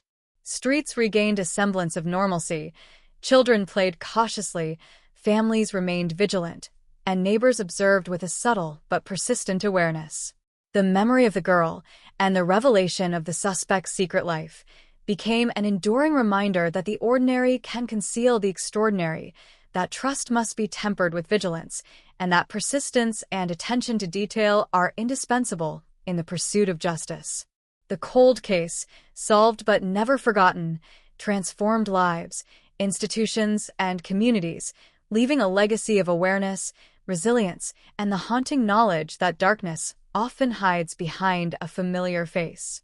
Even after the courtroom emptied and the gavel had fallen, the town remained suspended in a state of quiet vigilance, as if the shadows cast by the suspect's hidden life had stretched into every corner, refusing to dissipate. Streets once familiar now felt charged with unease. Ordinary intersections became stages for memory and speculation, and casual glances carried the weight of suspicion. Parents walked children home with deliberate caution, noting every stranger, every vehicle, every unaccounted movement. The air was thick with the understanding that danger had once lurked in plain sight, unseen, and the collective psyche of the community bore the indelible mark of that realization. Community meetings proliferated, conversations dominated by a shared need to understand, to process, and to prevent repetition. Teachers led discussions on intuition and observation, emphasizing the importance of recognizing subtle irregularities in behavior and routine. Neighborhood watches became formalized, citizens trained in reporting minor anomalies, in documenting patterns, in noticing what might once have been dismissed. In homes, families revisited the past, reconstructing memories with new awareness. Every casual interaction, every unusual glance, every unexplained action was reconsidered under the lens of hindsight, revealing how close observation had been avoided by the ordinary rhythms of trust and assumption. The detectives continued to monitor the suspect's incarceration, reviewing behavioral patterns, psychological adjustments, and interactions with prison staff. Each observation contributed to a growing understanding of long-term predatory behavior and the extraordinary capacity for concealment. Reports compiled from these assessments informed law enforcement training, psychological research, and procedural methodologies, emphasizing the enduring relevance of meticulous observation and the dangers inherent in underestimating subtle cues. The suspect's dual life, once shrouded in secrecy, became a case study in the extraordinary lengths humans can go to maintain appearances exploit trust, and manipulate perception. Diaries, photographs, coded notes, and surveillance logs revealed a mind capable of balancing routine, familial engagement, and meticulous predation. Every habit, every recorded observation, every detail of social interaction had been calibrated to maintain anonymity while pursuing objectives unseen. Outside the immediate orbit of the case, the media documented the ongoing fallout. Newspapers, television segments, and investigative specials traced the repercussions of discovery, emphasizing the residual fear, the psychological transformations, and the societal vigilance that had emerged from the decade-long cold case. Headlines screamed of hidden life exposed, community shocked by ordinary predator, and lessons from a decade-long mystery, capturing both horror and education. Schools adopted programs inspired by the case, teaching children the importance of boundaries, situational awareness, and reporting concerns. Social groups and community organizations emphasized vigilance without paranoia, balancing awareness with everyday life. Each initiative sought to instill the hard-won lessons of the case into cultural memory, ensuring that vigilance became habitual and informed rather than fear-driven. The family of the girl navigated a complex landscape of grief, closure, and advocacy. Memorials were erected, scholarships established, and community programs initiated in her honor. Public speaking engagements, interviews, and media appearances allowed the family to transform tragedy into purpose, raising awareness of predatory behavior, the importance of community vigilance, and the emotional realities of navigating a solved cold case. Psychologists and counselors provided ongoing support, helping both the family and the wider community process trauma, understand human behavior, and develop strategies for prevention. Workshops, seminars, and local initiatives emphasized awareness, critical thinking, and the capacity to recognize hidden dangers while maintaining a sense of normalcy and trust. For law enforcement, the case became a benchmark for cold case investigations. Methodologies developed during the investigation, pattern recognition, meticulous cross-referencing of seemingly trivial details, integration of behavioral analysis, and systematic evidence review were adopted statewide and nationally.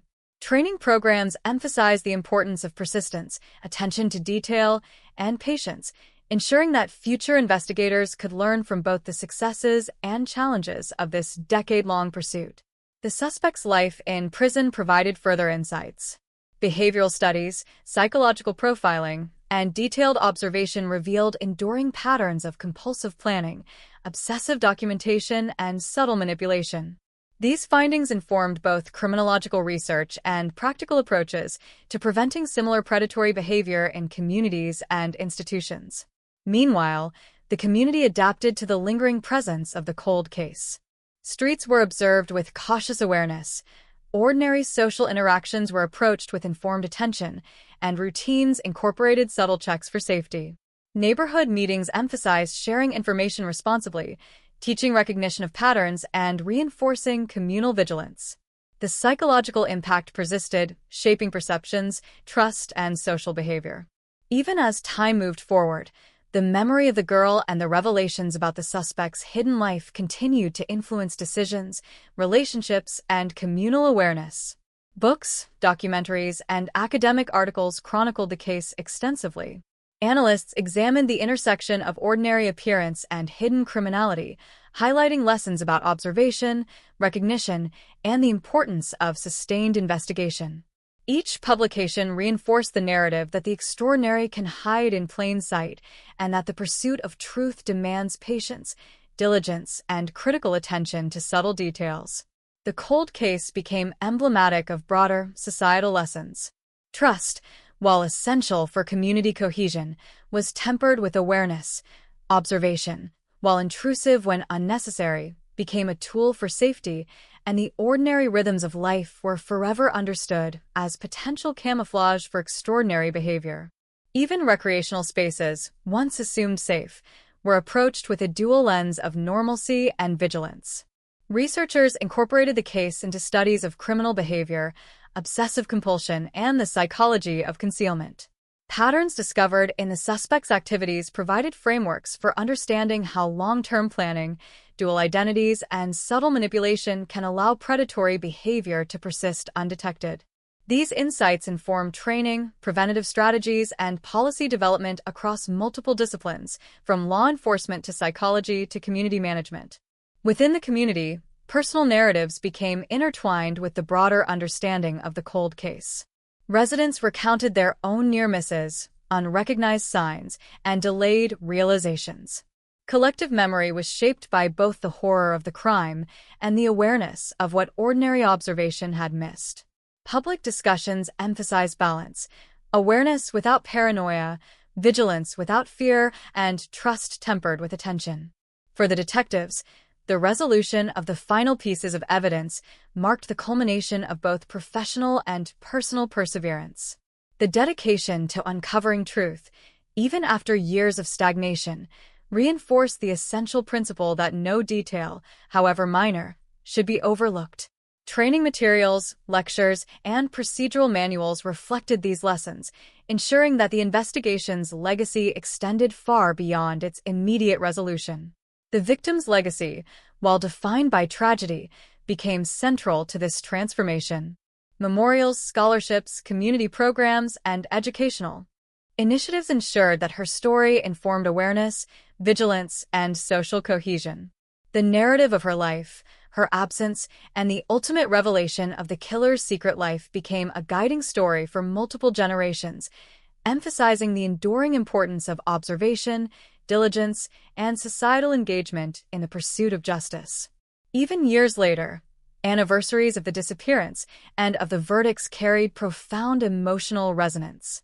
Community gatherings, school programs, and public reflections reinforced the lessons learned, commemorating the impact of one life lost, one investigation completed, and one predator unmasked. Shadows remained in memory, subtle but persistent, reminding all that even ordinary appearances can conceal extraordinary danger. And in the quiet moments, streets bathed in streetlight, empty playgrounds at dusk, conversations in homes and classrooms, the echoes of the 1998 cold case persisted. Ordinary life had resumed, yet vigilance, awareness, and understanding had been permanently transformed. The town had endured trauma, absorbed lessons, and emerged with a heightened comprehension of human behavior, deception, and the necessity of persistent inquiry. The cold case was no longer just a solved mystery. It had become a living testament to observation, perseverance, and the enduring impact of both crime and resolution on individuals, families, and communities. The killer's secret life, fully exposed, left a chilling imprint, a reminder that ordinary faces can conceal extraordinary darkness, and that even after legal closure, the pursuit of understanding, prevention, and remembrance must continue. Even as years passed, the psychological imprint of the case remained undeniable, etched into the collective consciousness of the town, lingering in the quiet corners of memory where fear and understanding intertwined. The suspect's meticulously hidden life became a focal point for psychologists, criminologists, and law enforcement experts, a cautionary illustration of how ordinary routines can mask extraordinary malice. Analysts revisited diaries, photographs, coded notes, and surveillance logs, tracing patterns of obsessive attention, compulsive documentation, and duality of public and private identity. The revelations were unsettling. A man capable of balancing warmth with manipulation, social engagement with predation, and ordinary appearance with hidden malevolence. Each detail uncovered shed light on the cognitive strategies employed to evade detection, revealing a mind both structured and methodical, calculating and adaptive. In classrooms and lecture halls, the case was dissected as a model of long-term predatory behavior. Students of criminology examined the interplay of observation, concealment, and manipulation, learning how meticulous attention to detail can facilitate concealment over extended periods. Psychologists emphasized the role of compartmentalization, illustrating how predators can sustain dual identities, maintain normal social interactions, and exploit communal assumptions to avoid detection. Families within the community internalized these lessons with a mixture of apprehension and necessity. Ordinary routines, walking home from school, visiting neighbors, shopping at local stores, were now imbued with awareness. Observing patterns, noting irregularities, trusting intuition, and encouraging open communication became integral to daily life. Children learned to articulate discomfort and seek help.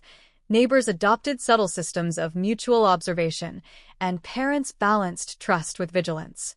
The media chronicled these developments, highlighting not only the resolution of the cold case, but the broader implications for community safety and psychological awareness. Documentaries, podcasts, and investigative reports trace the procedural evolution of the investigation, the uncovering of the suspect's secret life, and the long-term effects on the town's social fabric. Headlines emphasized both horror and instruction. Decade-long cold case illuminates hidden danger, community transformed by predator's secret life, lessons in vigilance from California's 1998 mystery.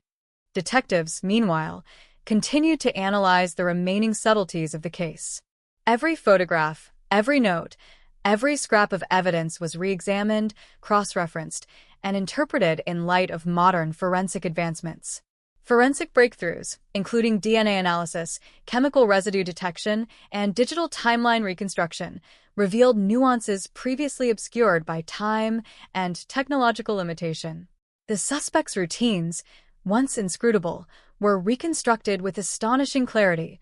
Patterns of surveillance, calculated observations, timing of errands, and habitual avoidance of scrutiny all documented in exhaustive detail. The portrait that emerged was of a mind simultaneously meticulous and adaptable, able to anticipate human behavior, exploit routine, and conceal intention. Within prison walls, the suspect's behavior continued to offer insight into obsessive patterns and long-term predatory psychology. Psychologists monitored daily routines, interpersonal interactions, and adherence to institutional rules, documenting evidence of continued cognitive strategies reflective of the compulsions and manipulations observed during the active phase of predation. These observations informed criminal profiling, law enforcement training, and behavioral research, underscoring the enduring relevance of the case beyond immediate legal resolution. The victim's family, having navigated the labyrinth of grief and relief, found solace in advocacy, remembrance, and public engagement. Memorials, scholarships, and community programs became vessels for both education and legacy. Their narrative, intertwined with the larger story of the cold case, offer guidance to other families, highlighted the psychological impact of unresolved crime, and demonstrated the transformative potential of closure, tempered by the unshakable awareness of the long-term effects of trauma. Community initiatives flourished in response to the lessons learned. Schools integrated programs on intuition, communication, and situational awareness. Neighborhood watch systems expanded, incorporating both observation techniques and strategies for collaborative vigilance. Public forums emphasized balance, maintaining trust and social cohesion while recognizing subtle irregularities and potential threats. Residents reported heightened attentiveness, yet avoided paranoia, understanding that informed